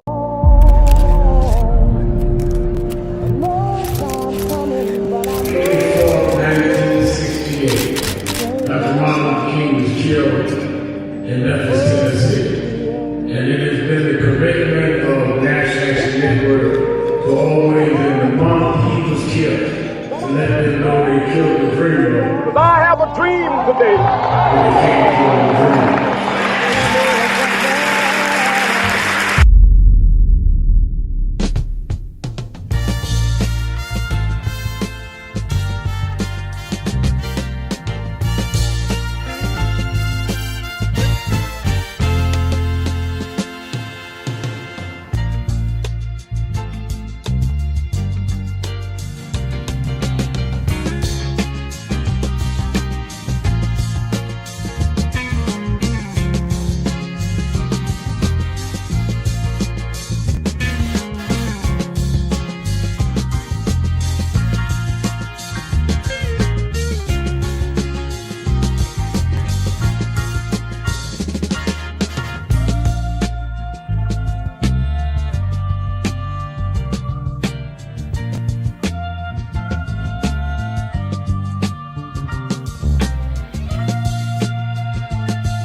Voting rights. Everyone look here. Say it again, Ms. Pearl. Voting rights. Voting rights. One more time, Ms. Pearl. Voting rights. There we go. Voting rights. Voting rights. Voting rights. Voting rights. Voting rights. When do we want it? Now. When do we need it? Now. Yesterday. What do we want? Voting rights. When do we need it? Now. What do we want? Voting rights. When do we need it? Now. All right.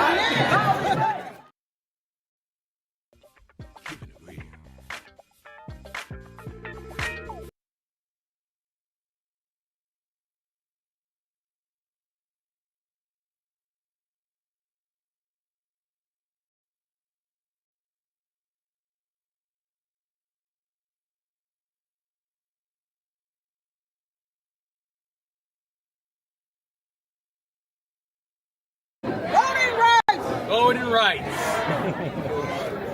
Everyone look here. Say it again, Ms. Pearl. Voting rights. Voting rights. One more time, Ms. Pearl. Voting rights. There we go. Voting rights. Voting rights. Voting rights. Voting rights. Voting rights. When do we want it? Now. When do we need it? Now. Yesterday. What do we want? Voting rights. When do we need it? Now. Keeping it real. Voting rights. When do we need it? Your host, Reverend Al Sharpton. Let's go back to the phones and our message board. And on the message board, Houston, Texas, Brother Emmanuel said, caregivers under attack in Houston, Texas, need attention. Get me that info, Brother Emmanuel. I was just in Houston, and I know a large delegation from Houston is coming to the National Action Network Convention. So get me some details on that. Interesting, very, very interesting. James Mitchell Jr. says Senator Cory Booker hints a presidential run in 2028. Interesting, yes, and I think he's coming to the convention. I know a lot of them that have hinted are coming. Governor Beshear of Kentucky is coming. Governor Shapiro of Pennsylvania is coming. Governor Wes Moore of Maryland is coming. Governor Pritzker of Illinois is coming. I know I'm forgetting some, but at least 6 or 7 of our governors are coming. And of course, Governor Hoke will be there. But I think that is very interesting how people are lining up. And, of course, no one knows what Kamala Harris is going to do. She's going to be at our convention. Maybe she'll tell us there. But it's going to be very, very interesting. And I haven't even named all the senators and members of Congressman Clyburn and others coming. All right, let's go to the phones. Let's go to Michael in WAOK in Georgia. Michael. Good afternoon, Reverend Al. How are you? I'm doing very well. How are you? I'm doing good, Rev. When I make this statement, you're going to know exactly who I am. For 5 years, I've been calling into your show talking about the Marines and the families that were contaminated at Camp Lejeune. Well, Rev, as of today, not one claim has been heard in federal court. For all the Republicans and MAGA that say they take care of their soldiers, that is one of the biggest lies. The reason being now, Rev, is because the Trump DOJ continues to file motion after motion after motion to delay anything from going to court. So the Trump Department of Justice has stalled even hearings on them being compensated and dealt with? Correct. Has stalled. The last thing was no Marine or family member would be allowed to have a jury trial because they believed the jury would award them more money. Well, that is unconstitutional. So jury, please. Well,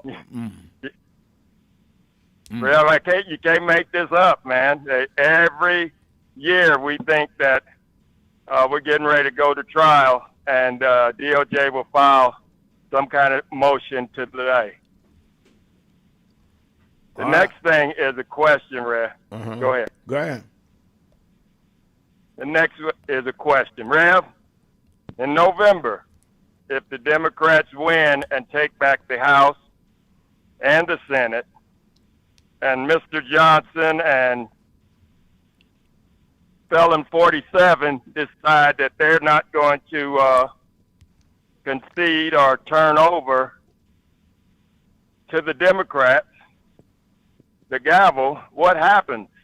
Well, they'd have to do it because if the Democrats succeed and take over the Congress, then the sergeant at arms and the security and all at the Capitol has to take orders from those in the majority. They would, whether they want to hand over the gavel or not, the gavel would be taken from them by those that enforce the laws there at the Capitol. They wouldn't have a choice there.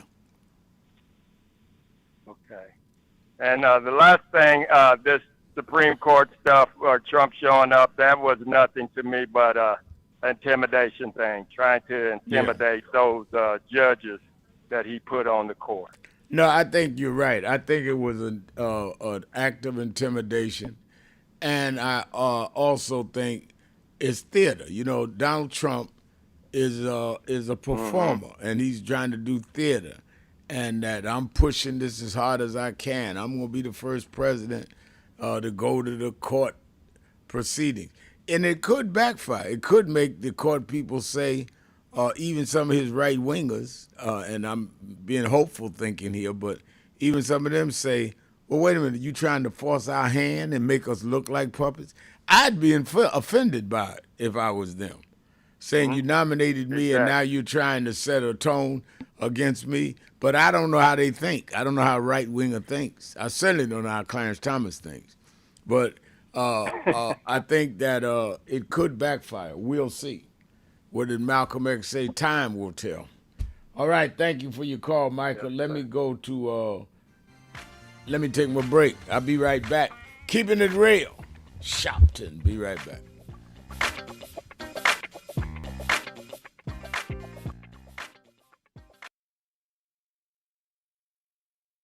So who is Al Sharpton anyway?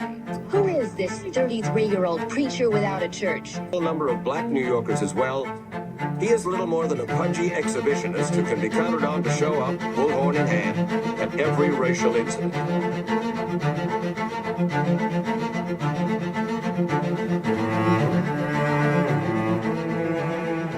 I often quote Mark Twain saying, the two most important moments in life is the moment you are born and the moment you find out why you were born. I had a very troubling conversation the other day that prompted me to do this little video. Young man that I've known a while came to me and he was crushed. I mean, really crushed, because people were criticizing his work. He's in the ministry, but he's also an actor. And he said he couldn't understand why people were jumping all over, criticizing him, trying to find scandalous and derogatory things about him.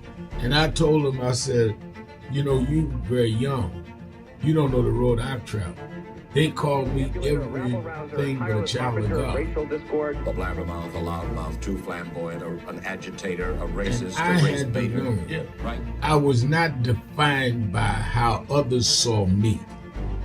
I was defined by how I saw myself and whether I was being true to myself. Some of you watching this don't like me. And it doesn't matter as long as I know what I'm doing and I like me for being real. So I'm doing this video to say to you, whoever you are and whatever you do, you may not be in ministry or social justice, none of this stuff, but don't live your life worried about opposition or people that don't like you. You can turn that around. Use me as an example. The same people that call me a scam artist, a con artist, a sellout, racial hustling all. I kept going, and the people I respected started respecting and publicly embracing my work. When Coretta Scott King, the widow of Dr. Martin Luther King Jr., had this to say about Al Sharpton. A leader who has protested injustice with a passionate, unrelenting commitment to nonviolent action in the spirit and tradition of Martin Luther King Jr. And I am talking about your leader, our leader, the Reverend Al Sharpton. The other thing that hasn't changed is the National Action Network's commitment to fight injustice and inequality here in New York City and across America. And that's not only a testament to Reverend Sharpton, it's a testament to all of you who are here tonight. First and foremost, to Reverend Sharpton. I saw him when he first came on the scene, and I have marveled at his tenacity, at the development of his intellect, and his devotion to our movement, and much he has contributed to the world we are experiencing. I am honored, and I must say that when I had my debate with Dr. King on the issue of the church and religion, he didn't warn me that after his departure, his space would be filled by another preacher, and that preacher would be Al Sharpton. All you want in life is people that matter to you to say you did all right. And more important, that you can look in the mirror and say you did all right. Thank you, Rev. Thanks for that introduction. Look, we've known each other for a long time. I'm grateful not only for your leadership and partnership, but quite frankly, more importantly, for your friendship. And thanks to all of you, members of our nation's most important civil rights organization. You have been, over all of your years, such an extraordinary leader. You are a voice of truth, a voice of conscience, a voice of practicality around what we must address and what we can do. And I thank you so much for your friendship. I remember that most of the youth around Al's age, he was about 12, wanted to be like Connie Hawkins, a great basketball player, legend, or Earl the Pearl, or Clyde Frazier. Al wanted to be like Adam Powell, a powerful preacher with a social justice gospel. He was very close to, at that time, to Reverend William Augustus Jones, powerful preacher and social justice advocate, and Reverend Gardner Taylor State right down the street, and Bishop Washington, whose church he came from, and Reverend Sandy Ray. He wanted to be like these giant preachers. He wanted them to have the edge, however, of the King's social justice dimension. He wanted to be like them, now he's one of them. Perhaps taller than most of them because of the risks he has taken and the reward God has given him with his gift. I remember so well that I first escorted him to jail. He was around 13 years old, with the jail fighting the ANP. He was in the lineage of our struggle. He grew up in it. We didn't just see him on TV one night. He didn't happen. He came bottom up, not top down.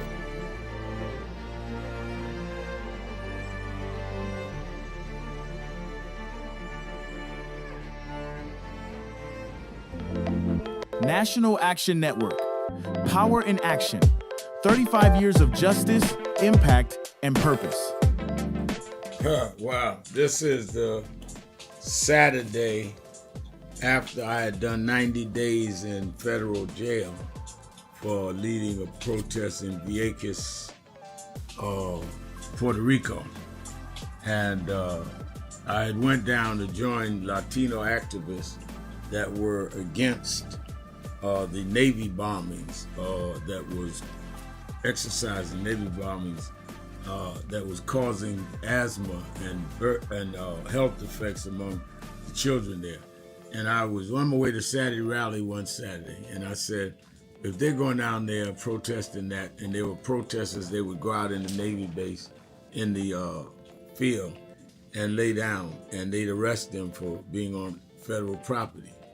And if they were doing that, then I would join them, because many of the Latino leaders went to jail with us protesting Amadou Diallo. I ended up having to do 90 days in federal jail. They transferred me from the federal prison in Puerto Rico, me and 3 others that went. They only got 40 days. They said because I'd had a long sheet that it was of many other civil rights arrests. They gave me 90 days. I had to do 50 by myself. When I got out and went to the Saturday rally, Stephanie Mills, who we've known each other since we were kids, she was there and sang at the rally that Saturday. That's her singing Home, as soon as I get home. One, she knew I loved the song, but two, it was appropriate because I was coming home. And we won that. They closed the Navy base in Vieques, Puerto Rico. You go there now, there's buildings and condos and a little plaque for the four of us. They call the Vieques Four.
Keep hope alive. Keep hope alive. Keep hope alive on tomorrow night and beyond. Young America, hold your head high now. We can win. You must never stop dreaming. Face reality, yes, but don't stop with the way things are. Dream of things as they ought to be. Dream. Face pain. But love, hope, faith, and dream real. I'm your rise host, above the pain. Reverend Al Sharpton. 1-877-532-5797. 1-877-532-5797. Let's go to Disco Brian in Philadelphia, Pennsylvania. The word. Hey, Rev. Thank you for taking my call. I need your help solving two moral conundrums that I'm really trying to understand right now. The first, I need to ask you this, Rev. Is there ever an instance where it would be acceptable for me, a man, to say that people who are, quote, worried about rape shouldn't get drunk? Is there ever a time that people are worried about rape should not get drunk? Well, I mean, I think, well, first of all, I don't think people ought to get drunk. And secondly, I don't want to suggest that that people get drunk and that are raped are not necessarily telling the truth. Are you saying that you shouldn't put yourself in that position? I would advise that, but I would not discredit people because you can get raped while you're drunk. It's possible. Completely, Rev. But let me clarify. So, what I'm asking is there ever an instance when me as a man, right, I should say, right, that hey, women, if you're worried about being raped, just don't get drunk. To me, that sounds like the person who would say that is putting the onus on the person getting drunk rather than the rapist. To me, it seems like rape is the bigger matter than getting drunk in that equation. And the reason that I would asking agree this, with Rev, that. is because I would agree with that. I think that you can't. Thank you. You can't give anybody an excuse for rape.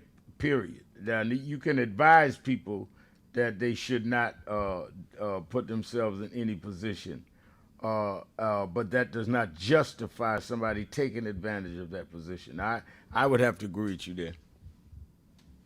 Thank you, Rev. I thought, yeah, I just wanted to it's a little bit tricky, right? This is something that Graham Plattner posted on Reddit a couple of years ago. That women who are worried about rape shouldn't get, he said, effed up, right? And he said that, Rev. The second question I have is there ever an instance in which the following quote is acceptable? In other words, can you imagine a context, Rev, where this quote that I'm about to say would ever be acceptable? And here it is. I've said it before here, but I'm just going to lay it out and ask you. Is it ever okay to say this? Quote, "It doesn't matter if effing rapes happened on October 7th, end quote." Is that ever okay to say in any context, Rev? No, I don't think so, no. Okay, thank you. I didn't think so either. That's from, of course, Hassan Piker. And Rev, I don't know if you've seen, so we keep hearing that the Democratic Party needs to win back young men, right? And it seems like the follow through after saying that or realizing that mantra that we must recapture young men seems like the only way we're imagining recapturing them is by embracing the kinds of folks like Graham Plattner or Hassan Piker, people with a deep well of open misogyny, anti-Semitism, racism, or just white guys that can hang out with bigots like Theo Vaughn and Joe Rogan and things like that. And that's what we need to do, is what people are arguing, to win back these young men, Rev. What do you say to and maybe this will come up at the convention and we can actually dig into it. But this capturing young men, Rev, by what? By embracing bigots and welcoming them into our coalition we're building together? What's your take on all that, Rev? And where do you think we should go? And can we capture young men without bringing a-holes into our coalition? Just wondering your thoughts. I mean, my thoughts are that if you're going to deal with guys that are racist and bigots, to use their platform to try to get young men, the only way I think you're justified is if you confront them on their shows as bigots and racist. So thank you. If you're going on there to normalize them, then you're hurting the cause. If you're going on there to say, I got a problem with some of the things you've said or done, and let's deal with it, and have a straight out debate with them, then I could see that. I mean, I remember way before I had the show on MSNBC that I would do Fox with Sean Hannity and them, but we fight, we argue. I would not go in there and placate them. And I think what disturbs people and clearly disturbs you is people that act like, they normalize them. They go in there and buddy them rather than confront them. I would not do that. Just here's the thing, man. I'm sick and tired. And again, you're the only person who allows we mere mortals to call someone of your prominence and excellence regularly and talk to you. So that's why you're the exception, and that's why I call, because none of the other ones, people who have large platforms, do this, Rev. But I don't know. It breaks my heart. It breaks my heart that it seems like so many people are clinging to people who have, and again, I've said this before, they don't ever invite you or your community onto their shows to grapple with these giant moral issues that we should be grappling with, which is, why are we allowing people who are throwing around ideas about rape and being callous, and people who are empathizing with blatant anti-Semites, as both Plattner and Hassan Piker are. And I don't know, Rev, I'm just happy that finally it's coming out. The Politico published the article, quote, "Why Some Democrats Want to Shut Off Hassan Piker's Megaphone" a couple days ago. And it's happening because he's showing up at a rally for Senator, or the guy running for the Senate in Michigan, Abdul El Sayed, and Summer Lee from my state, representative, is joining him at that rally. And so, hold on a minute. His opponent. Hold on. Let me let you finish on the other side of the break. Keeping it real. Sharpton. Be right back.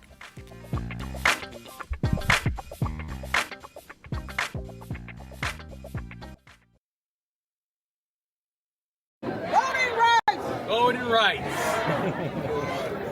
Everyone look here. Say it again, Ms. Pearl. Voting rights. Voting rights. One more time, Ms. Pearl. Voting rights. There we go. Voting rights. Voting rights. Voting rights. Voting rights. Voting rights. When do we want it? Now. When do we need it? Now. Yesterday. What do we want? Voting rights. When do we need it? Now. What do we want? Voting rights. When do we need it? Now. 22 years ago, Reverend Al Sharpton stood on the 2004 Democratic primary debate stage, speaking truth to power and challenging the nation to do better.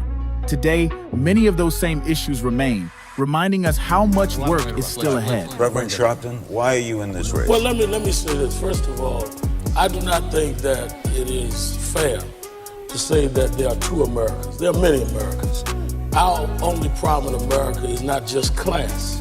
Many of us have problems that have succumbed to class barriers, but still have the race barriers, or the barriers of language if you're Latino, or the barriers of sexual discrimination if you are a woman or gay and lesbian.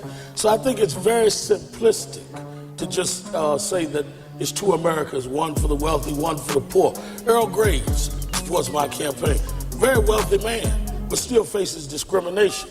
Gays and lesbians, they may make a lot of money. They still face discrimination. Latinos that have problems because of language discrimination. So I don't think that it's as simple as class. I also think if we're talking about experience, I was talking with Bishop Brookins, who's here with me tonight.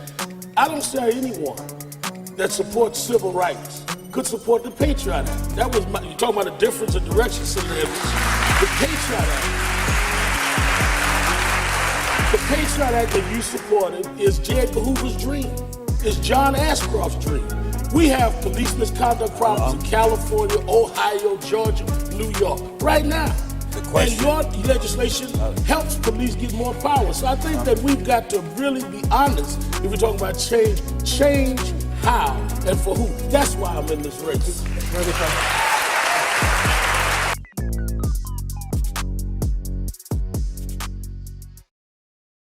And I think that is extremely important about the funding. But I also want to add how they're changing what can be taught. You have states outright saying you can't teach Black history and you can't teach certain other histories and the curriculum. You have this administration that is literally taking out exhibits from the Smithsonian. So we have not only an education problem in terms of resources, we have an education problem in terms of curriculum and what people are being taught. So I have one grandchild, 6-year-old. When he gets to high school, it may be just against the law for him to learn about certain parts of American history, which includes Blacks. We want to talk about slavery. We want to talk about the good side of America. Well, what does that mean? That's not history. Everything was not good.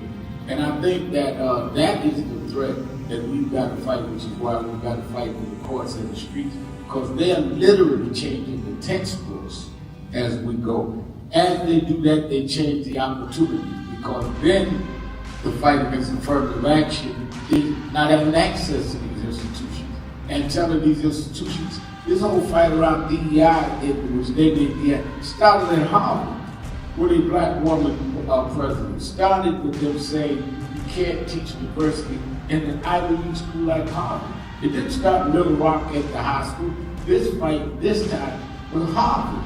And they went from there on. And I think that we've got to have the same resistance that they could fight in the 50s. It ain't some people who think for together and deal with the question from Little Rock in terms of desegregation. Then we that are far more educated, far more economically secure personally have no excuse in the age of what they did in Harvard not to be standing up back in this stuff.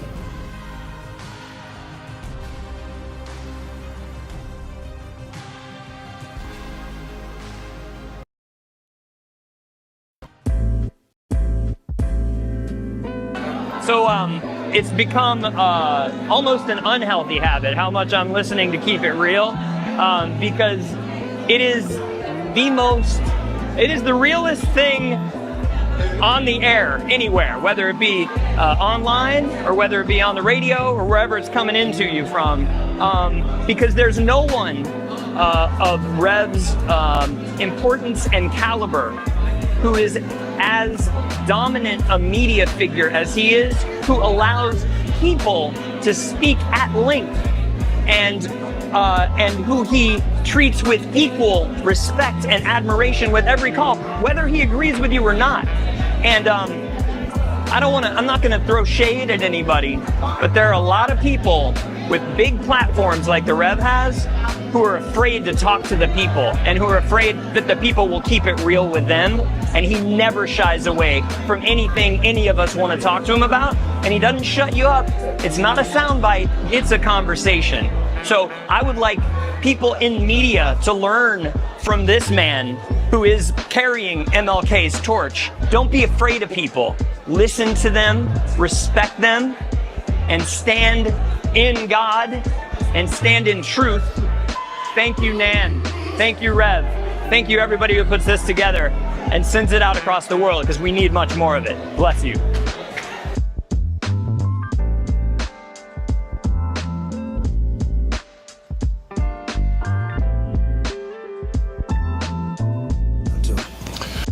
We have a young man in the studio who I think is an astounding young brother because of his youth. He's only 19 years old and he's accomplished a lot, and he's here to make a presentation to James Brown, and we'd like to welcome him warmly. His name is Al Sharpton. How about it for Al Sharpton? Al is the National Director of the National Youth Movement Incorporated. Right, Al? That's right. And what do we have here? Well, we come to break tradition. We know that in the recording industry that they give a gold record to those that achieve a million seller. But we view your million seller payback as a black record because it is relevant and says many of the things that young blacks have tried to say and could not musically express in our own little way. And we feel the payback is sort of like the theme song of Young Black America in 1974. Yeah.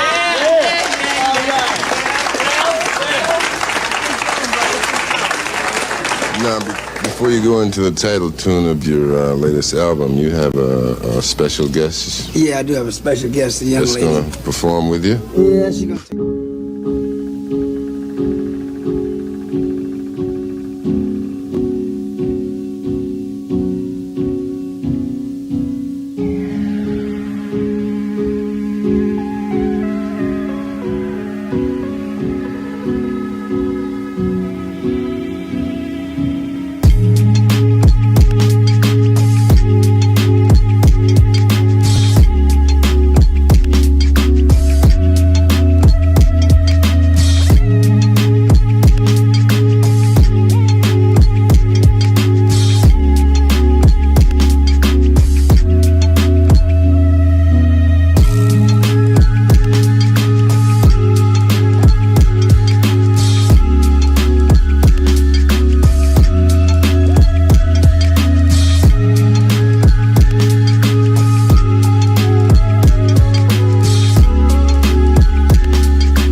Real. I'm your host, Reverend Al Sharpton.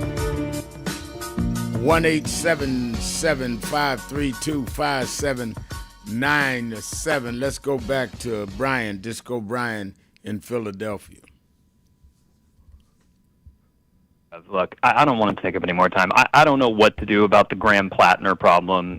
That supposedly reformed Nazi looks like he's going to win in Maine against Mills at polls right now. He's at 55 and she's at, I don't know, 25, 20, 30 or something. Anyway, I don't know what to do about him, but I'm much more concerned generally about the disinformation coming from our side, and I have been keeping it real here about Hassan Piker since I discovered your sacred show last summer.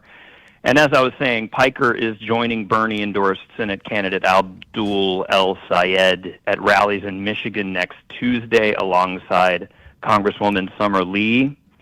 And Mallory McMorrow, who is leading in the tight three-way race there in Michigan, issued a strong denunciation of Piker's record. And she said he's somebody who says offensive things for clicks, views, and followers, and compared his provocateur style to Nick Fuentes.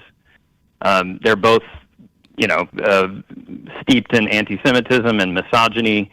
And Piker has said, America deserved 9/11.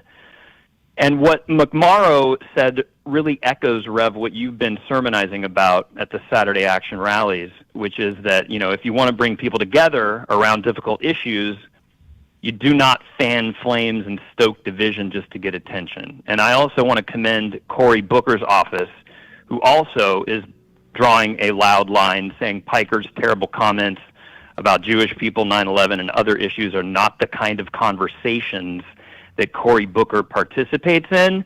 And I really love that language, Rev, and I think that also reflects what you just said about how you used to engage bigots like Sean Hannity.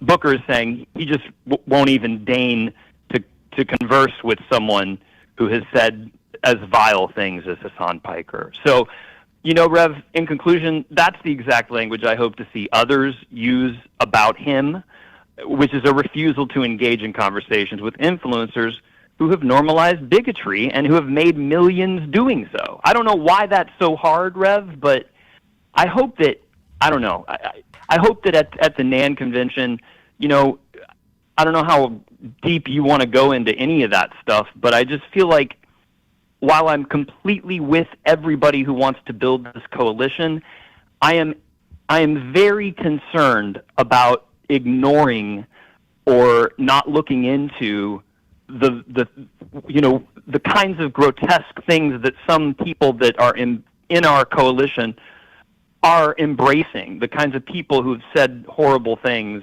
Well, let me somehow getting a pass. Thank you. Let me be candid with you. In my position, I think that a lot of the focus in our convention is going to be how we move forward on voting rights and criminal justice reform and protecting ourselves against this direct right-wing attack on health care. I think we ought to get into other issues like what you're talking about with Piker and them, and more importantly, challenge some of the progressive leaders that normalize him. I wouldn't waste a lot of time giving him a lot of oxygen because that's what they want. But I think you can use them as a reference point, asking the progressives that have embraced him. Then, progressive is an adjective for the noun of progress. Who are you making progress for when you go normalizing and sanitizing bigots, racists, anti-Semites? I think you're right. That's where you ought to put the focus. Like, not that I have to give you ammunition, but I was on somebody's podcast night before last, and they were talking about progressives, some of who you bring up when you call me, Brian. And I said, well, who progressive for who?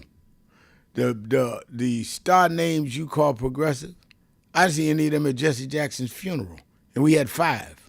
He laid his state 2 days, had a lady staying in South Carolina one day and 2 funerals in Chicago. They couldn't make all 5. So progressive for who? If they don't respect somebody like Jesse Jackson, who has supported them? Now, me knowing Disco Brian like I do, he gonna run in that one about 4 different platforms. But people need to, if you can't respect Jesse Jackson, what makes you progressive? Joe Biden was there. Barack Obama was there. Bill Clinton was there. Kamala Harris was there.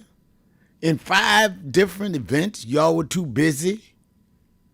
Doing what? Inquiring minds want to know. I figure I'll give you something to run with, Brian. Let's go to Still Bill in Cincinnati, Ohio. The Buzz. Still Bill, you're keeping it real with Al Sharpton. This is the day that the Lord has made, and I will rejoice and be glad in it. Good afternoon, Reverend. Good afternoon. You are definitely in rare form. I want to send a shout-out to Lincoln Ware and Terrence Howard and staff of WBBC The Buzz, to where I listen to this excellent radio station. This excellent show. And I want to send a shout-out to Bobby Hilton at the Word of Deliverance Church in Cincinnati. I want to say that I know about Donald Trump's visit to the Supreme Court. And I was told that he does not have to. And as usual, Donald Trump does things to get our attention and everything and all that. So I'm going to cut it short on Donald Trump. But I do want to praise our women, women's rights, as far as, them sustaining such issues as breast cancer and everything and all that. I had a friend whose wife beat breast cancer. And I just want to say to those women out there to be very cautious of, your breast and everything and all that. I also want to say that years ago I saw the play Your Arms Is Too Short to Box with God with Al Green, Patti LaBelle. And I want to say to Donald Trump, his arms are too short to box with God, and it's just a matter of time. So I'm going to cut it short, Reverend, because you got a lot of callers. But I want to send a shout-out to your daughter, Dominique. I'm Still Bill, and I will keep it real. Thank you for the opportunity. All right. Thank you for the call. Let's go to Ray in Cincinnati, Ohio. Ray? Yes, sir. Thanks for taking my call, Rev. Rev, I'm just going to point out a few things. You don't have to comment on it if you want to. Can you hear me okay? Yes. Okay. That what you always preach is to organize, mobilize, and don't give up. So when I heard, I guess her name was Miss Crutcher, that woman, she talked about her, what was it, her brother? Yeah, that's her brother. That's right. Yeah, and that it's like a 9-year fight, and she said she kept doing things the same until she started organizing what you preach. She started mobilizing. She knocked on doors, and she got change. And I hope one day that's going to be a commercial of yours. Is that she didn't give up. You organize, you mobilize, and you knock on doors, ground roots, and you change things.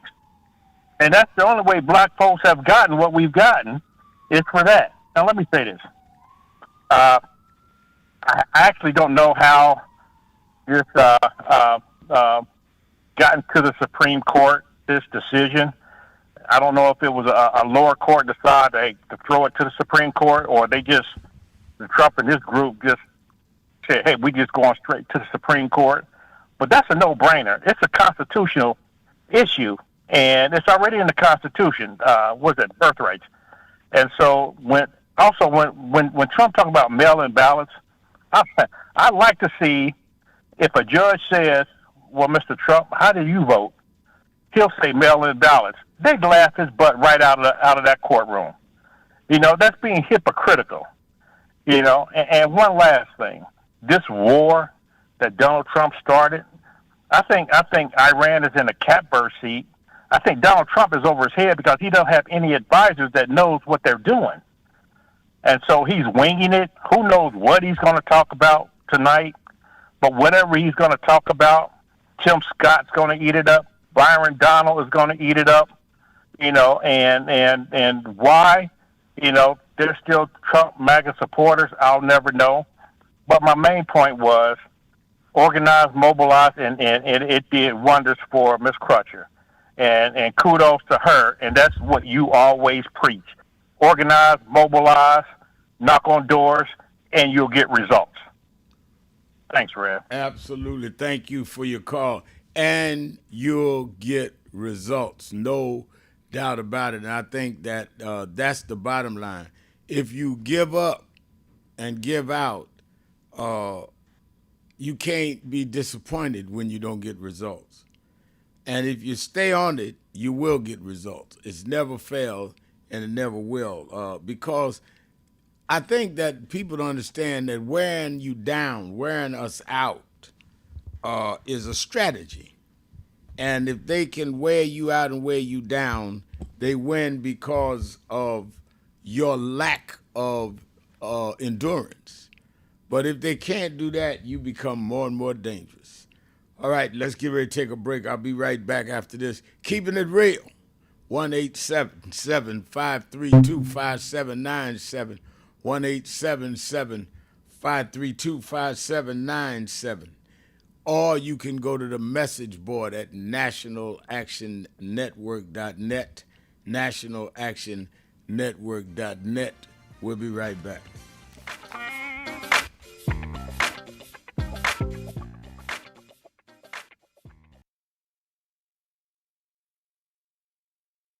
"22 years ago, Reverend Al Sharpton stood on the 2004 Democratic primary debate stage, speaking truth to power and challenging the nation to do better. Today, many of those same issues remain, reminding us how much work is still ahead." Reverend Sharpton, why are you in this race? Well, let me say this. First of all, I do not think that it is fair to say that there are two Americas. There are many Americas. Our only problem in America is not just class. Many of us have problems that have succumbed to class barriers, but still have the race barriers, or the barriers of language if you're Latino, or the barriers of sexual discrimination if you are a woman or gay and lesbian. So I think it's very simplistic to just say that it's two Americas, one for the wealthy, one for the poor.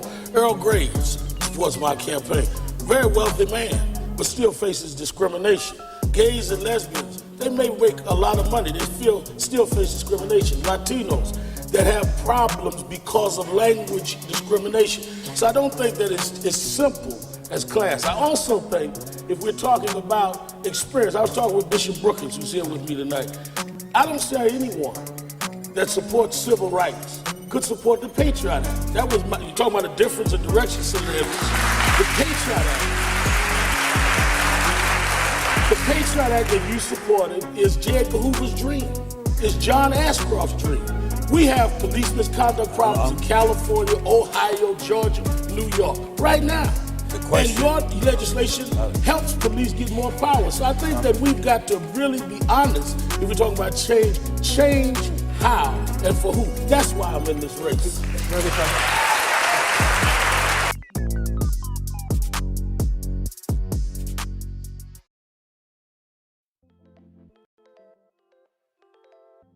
Hi, this is Reverend Al Sharpton.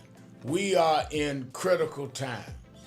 Healthcare premiums are going up, oil and gas going up, all kinds of things that are costing us what we are comfortable to or what we were getting by. That's why I am asking you to be at the National Action Network Convention, where we're going to have leading political figures, leading civil rights leaders, leading activists, leading faith leaders, leading youth activists convene at the National Action Network Convention, April the 8th through the 11th, where we are going to strategize, hear the plenary sessions, question, and come out with how we back up this whole retrenchment of our rights and our ability to live. It's not just about rhetoric. It's about a strategy and get results. That's why we in National Action Network have always been on the front line, and we need you with us more now than ever. To register, all of our sessions are free. All of our sessions are free. To register, go to www.nationalactionnetwork.net or call the toll-free number 1-877-626-4651. Don't worry about how tough they are. Worry about how tough we must become. We never had a victory without a fight. It's time to strategize and fight back.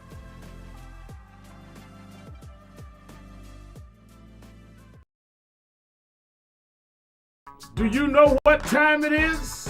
It's Al Sharpton time. It's time to put aside all pretenses, deception, denial, or fronting. The time has come to keep it real on Keeping It Real with Reverend Al Sharpton. You need to keep it real with Reverend Al Sharpton right here on Uber TV. Reverend Al Sharpton, and we're back. 1-877-532-5797. 1-877-532-5797. Let's go back to the phone. Attorney Jennifer Jones Austin is. Every day, Monday through Friday, I do 3 hours a day on Keeping It Real with Reverend Al Sharpton. I do 1 hour on Sunday mornings with Reverend Al Sharpton. And I'm live on radio and TV with the Saturday Action Rally. 7 days a week, I talk to our people, hear from them, to call in. I'm sick and tired of people talking for people that they don't talk to. So go on www.nationalactionnetwork.net. Listen to my show, call in, express your opinion. You don't have to agree with me.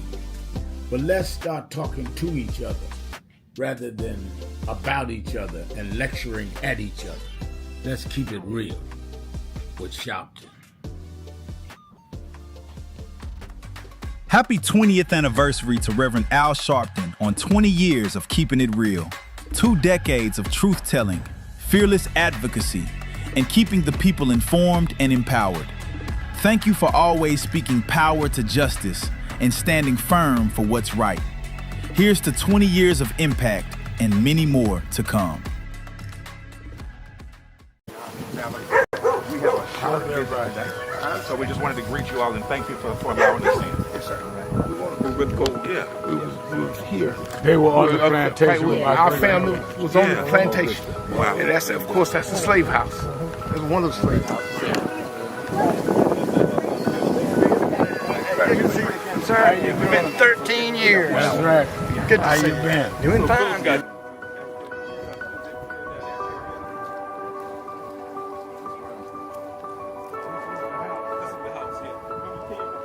Last time, and we Alexander Sharpton.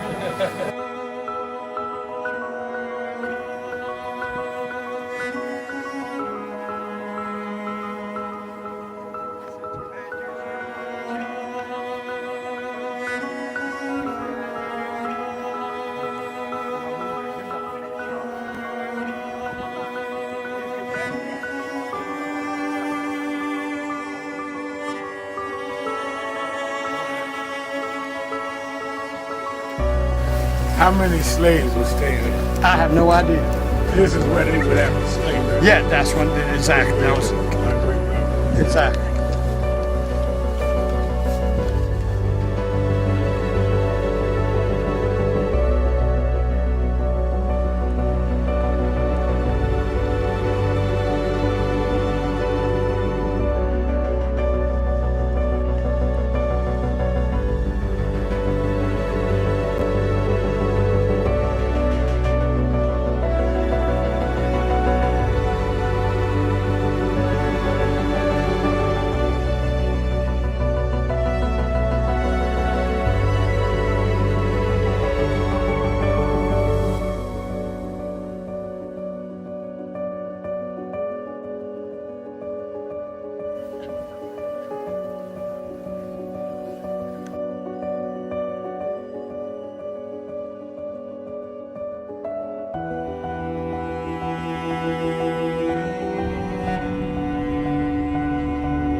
I just want the two people that most influenced my life are from South Carolina, James and Jesse.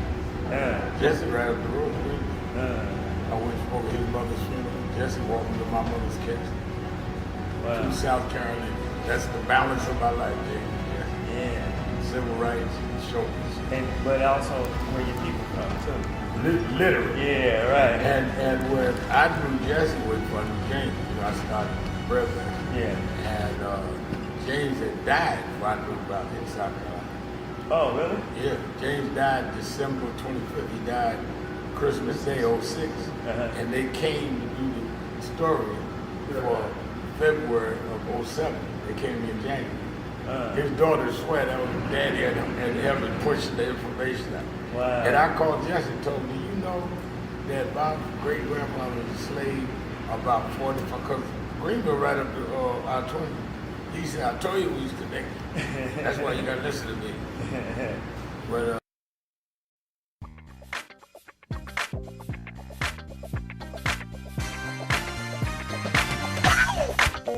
keeping it real, keeping it real. I'm your host, Reverend Al Sharpton, and we're back. Keeping it real. 1-877-532-5797. 1-877-532-5797. And let me go to the message board. James Mitchell said that Bruce Springsteen honors Prince on his Minneapolis tour. That's a good thing. And I'm not surprised. Springsteen was down there marching and performing with the No Kings March. And I think that I'm not surprised that Springsteen does things like honor Prince. And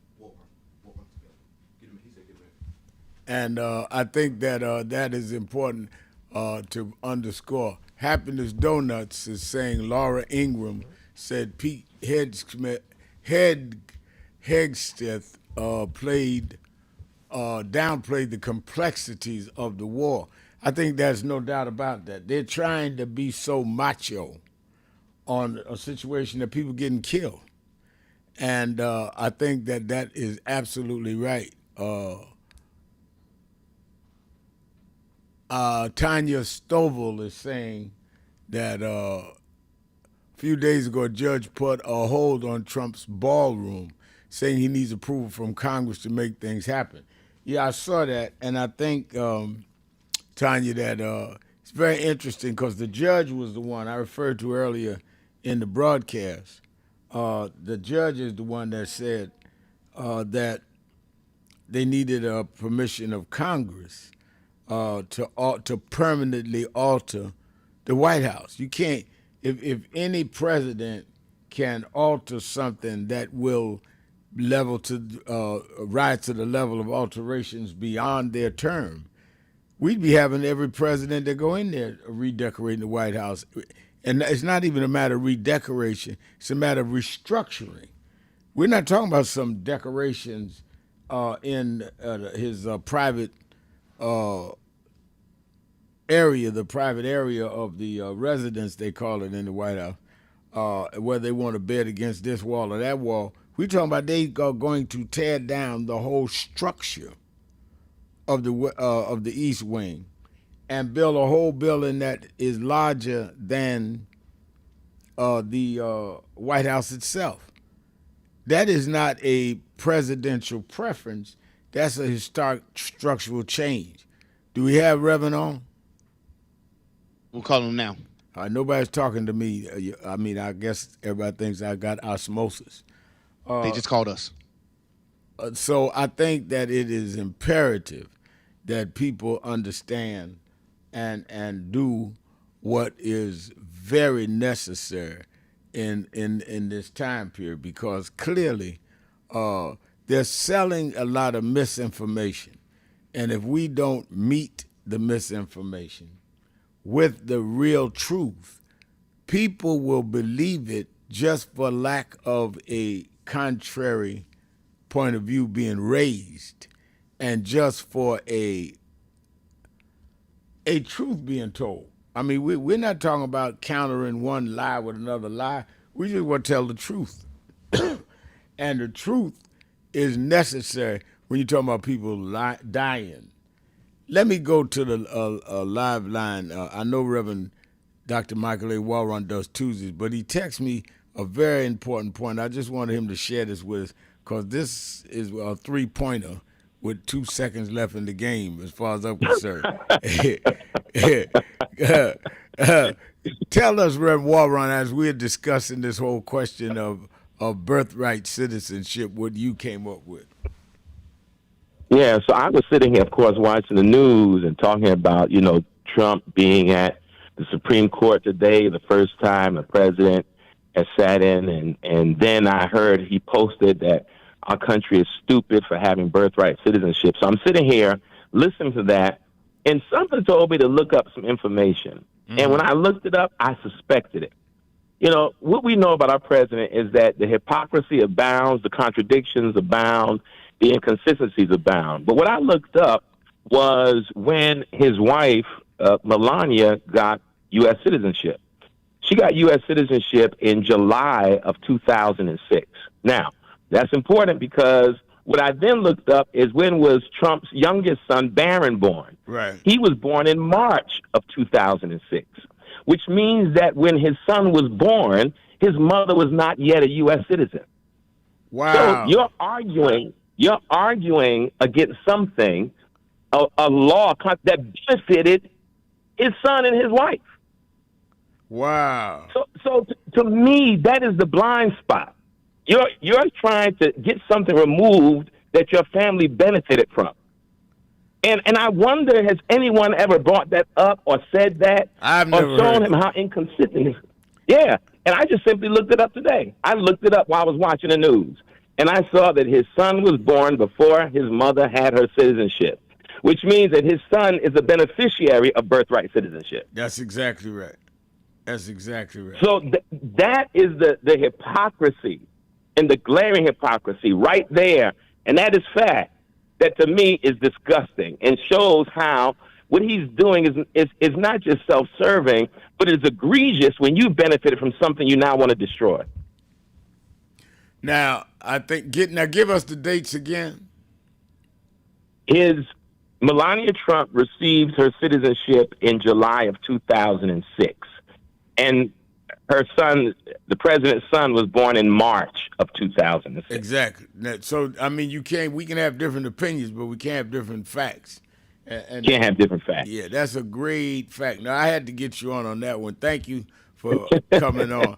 And believe me, absolutely right. That's slam dunked it for me. Thank you for your call.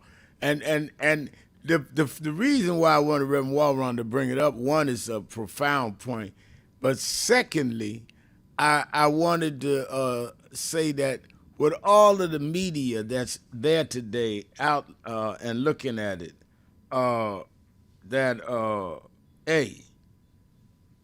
why didn't they do the same search that he did, that Reverend Walron did? I mean, they Google up everything else. They go to AI on everything else. That's a very simple question that I think it is something they should ask Trump in his press conference. And I'm sure that he will say something very mean and wicked and may have them thrown out. But either you're a journalist or you're not.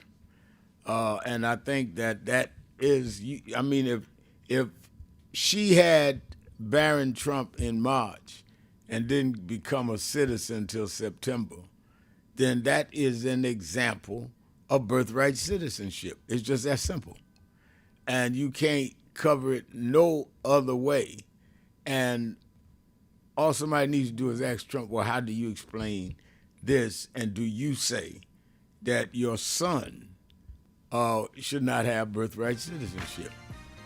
The facts is the facts is the facts. Let's take a break. Be right back.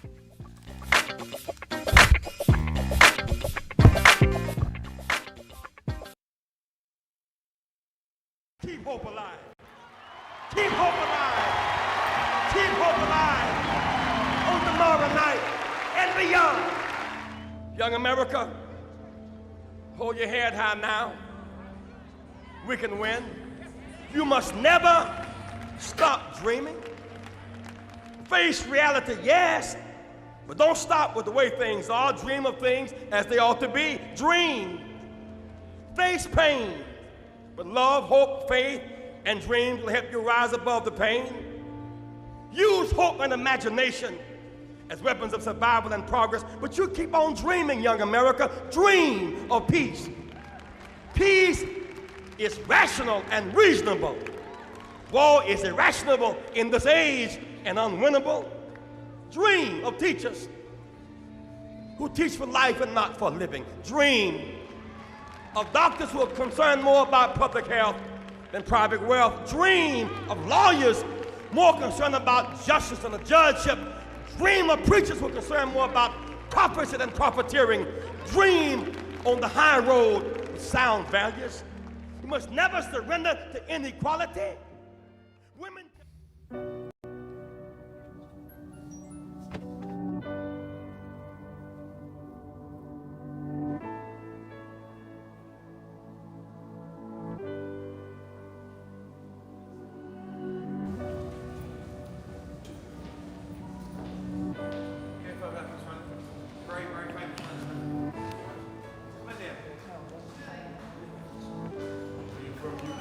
London, yeah. We've got many problems there. We need you over our side. Yeah, you're invited anytime, please. Whenever you want to come. There we go. Guys! What's up, Doc?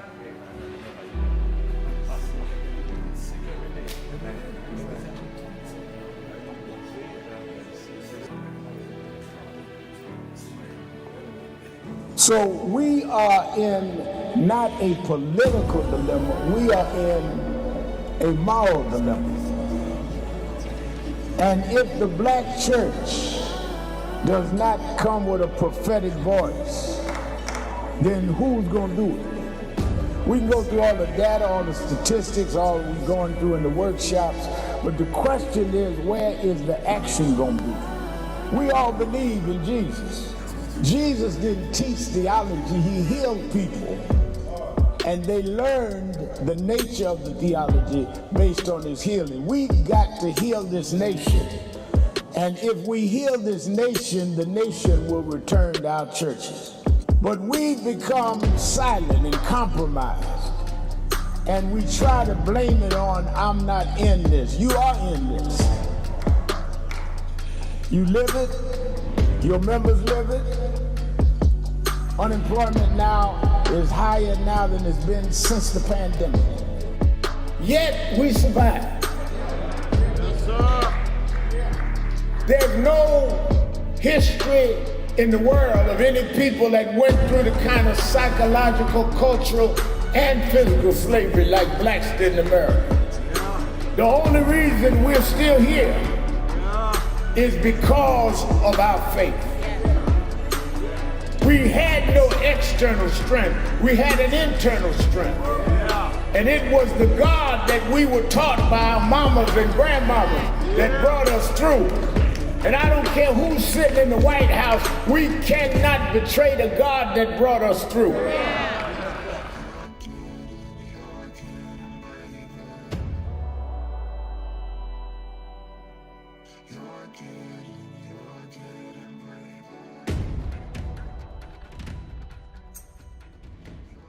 Hello, New Orleans. Let me tell you straight. They did not think we could come and be here tonight.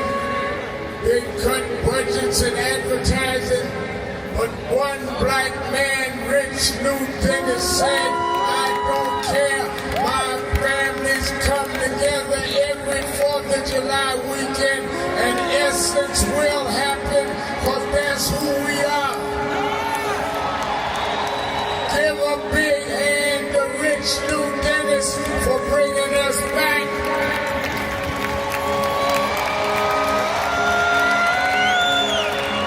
Why do we come? Because the essence of who we are essential to what made this nation.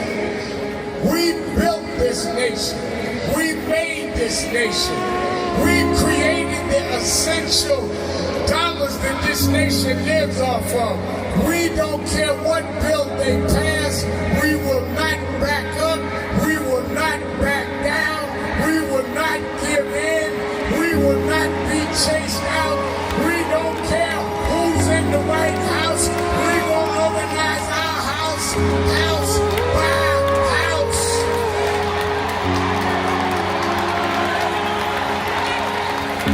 We came over the Middle Passage.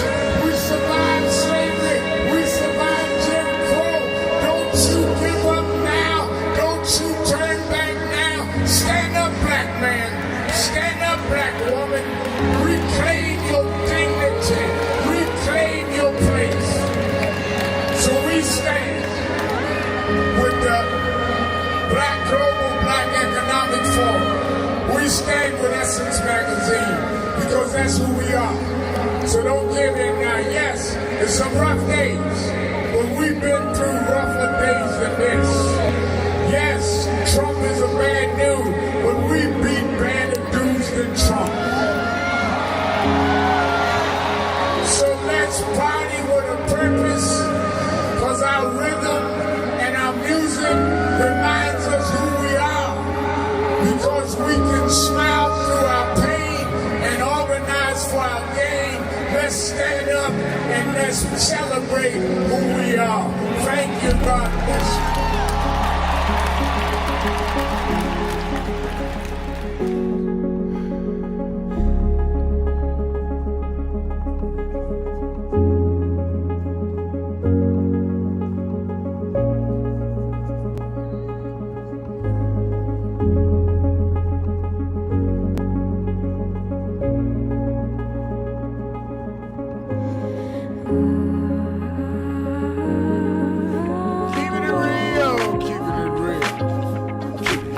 Your host, Reverend Al Sharpton, 1-877-532-5797, 1-877-532-5797. Don't forget Politics Nation with Al Sharpton, live at 5 p.m. Eastern Time on MS Now, every Saturday, every Sunday.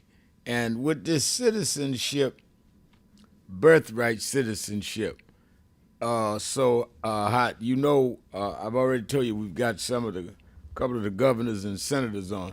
I really want to press on that because this issue, and Reverend Walron just exposed the hypocrisy of it.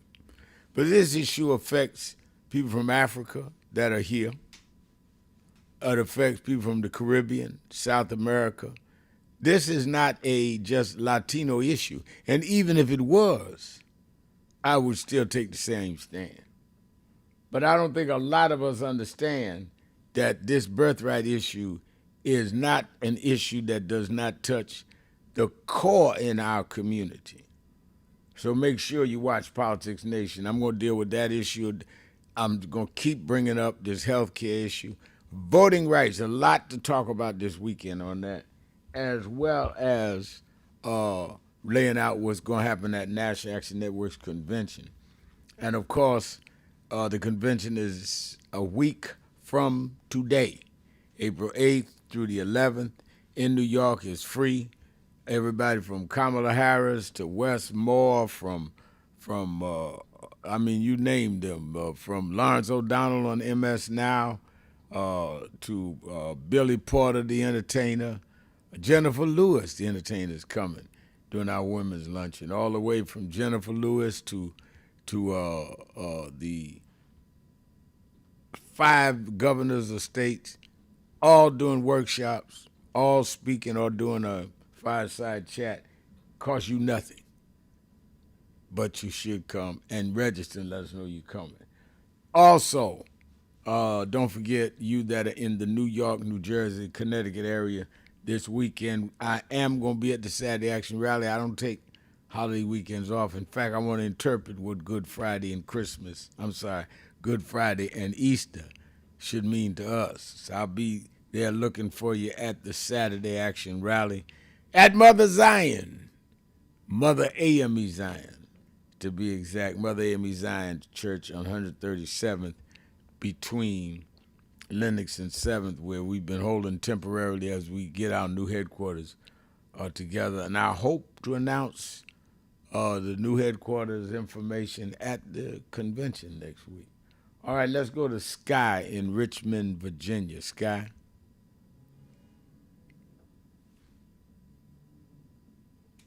Is Sky there?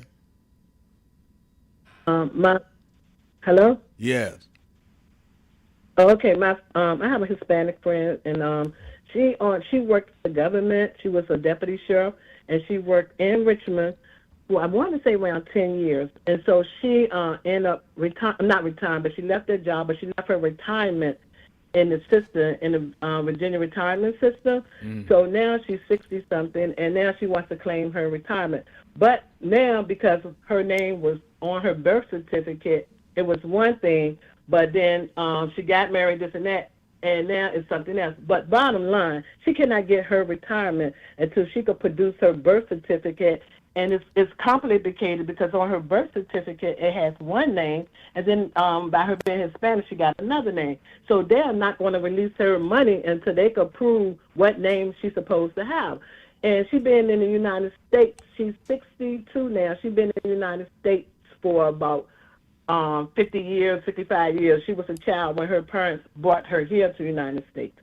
So she's having a problem trying to get her retirement money, and she said it's just a mess.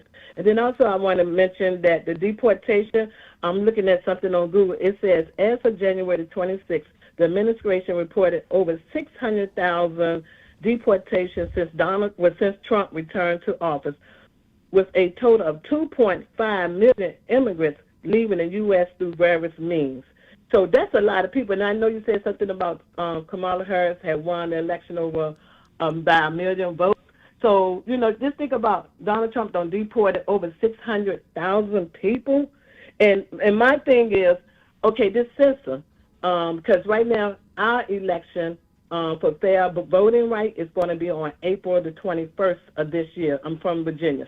And so when I went down to the registrar's office to find out information back in March, because early voting started in March the 6th, and when I went on March the 5th, they explained to me, I think it was March the 5th, I may be wrong on that, but I did go down there. And when I talked to the head administrator for the register to find out information about early voting, she said she didn't know anything. They didn't know because the judges at that time, the day before early voting was supposed to start, at that point, they did not know what was going on with the voting. So then I went back, so they did allow, the judges finally approved it. So, right, and my thing, a lot of young people I'm hearing are not going to vote. Right. I'm like, you have to get, especially this fair election vote, because the census, like I said, it comes, it's supposed to be 2030, and I just don't understand why Donald Trump is allowed to continue to not abide by the protocol for his title. He doesn't consult Congress. He doesn't do this. Now, with the census coming up in 4 years, why are we doing a rezoning? And this fair election should not even be an issue. But I know the state of Virginia, and not only our governor, we got a new governor and first female governor in the state of Virginia, and they are putting flyers out there with her name and her picture on it stated she's voting no for the fair election. That's a lie. She's not voting no. She's voting yes. So, and then I'm really concerned because I'm just reading this on Facebook. Like I said, do your homework, and I try to Google things, and it says, I don't know if that's true, 600,000 immigrants was deported, and then, like I stated, 2.5 million left the USA. Yeah, so I would fact check that. I definitely would fact check that. But please do that, please, because I just Googled it, and this is from I took a snapshot of without Google. But that's the statistic that I read and what I'm looking at. And then by Donald Trump going to the Supreme Court on today to talk about birthright citizens, Hitler did the same thing back in the day and addressed the Supreme Court and made them salute him and worse not. So I have called your show a couple of times and mentioned this thing is all. Donald Trump is not the president. he's following orders from Putin. Putin is in charge of the United States, and we need to really wake up, and shame on the Republican Party is constantly allowed Donald Trump to get away with his shenanigans.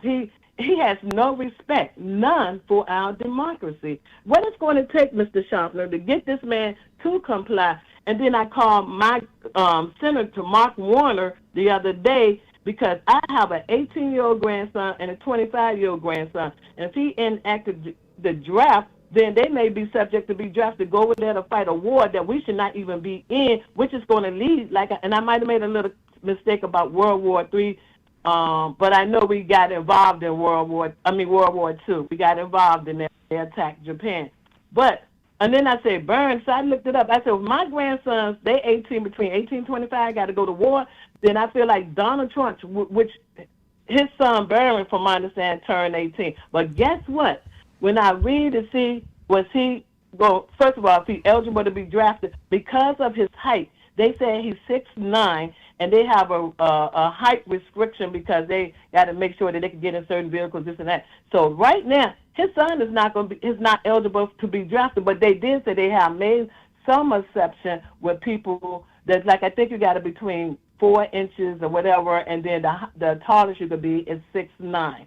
So right now, by he's 6'9", they stated, he's going to be exempt from that draft.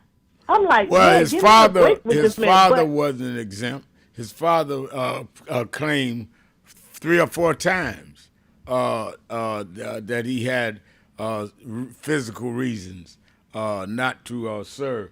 But I thank you for your call, and you hit right on the head. Let me try to get Ray in here from Cincinnati, the Buzz. Ray? Is Ray there? Let me go on to Houston, Texas, to Emmanuel. Emmanuel, you're keeping it real with Al Sharpton, Brother Emmanuel. Good afternoon, Reverend. Good afternoon to everyone listening. I won't be long, but I will be strong.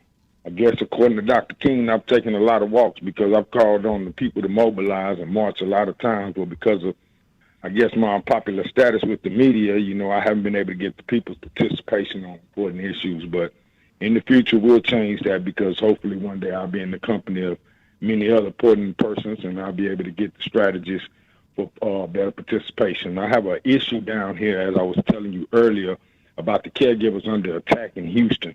And as you said earlier, it's the people perishing for a lack of knowledge. A lot of people don't understand the rights that caregivers have and the duties that they have to perform. And so their rights need to be known and they need to be respected. And we're having a big problem with these apartment complexes in Houston properly following the FHA rules and Americans with Disabilities Act rules that protect those with disabilities and the caregivers that take care of them. Right now, a lot of these entities, they're private entities, and I know this problem is not just in Houston, but it's everywhere, and so we need to bring awareness to it. We need to get the caregivers to unite. We need to get the people to unite. As you say, participation has to be action, so we can talk about it a lot, but we need people to come together on this issue and bring it up so that we can get proper people to enforce it, and we can get a lot of these people to not be so scared, because a lot of these caregivers, they're scared of the retaliation from the apartments. A young man brought up some issues with a caregiver for a disabled veteran and her 3 children, and ever since then, it seems like the apartment complex is using other things like their security on site to target him and stop him from being able to do his job. And they're literally trying to intimidate caregivers that are taking care of elderly or infirm people. Yes, sir, exactly. That's exactly what's happening. We need everybody to unite. We need to get some people behind to bring up some awareness, about this so that they'll stop. Because, again, they're private entities that you pay.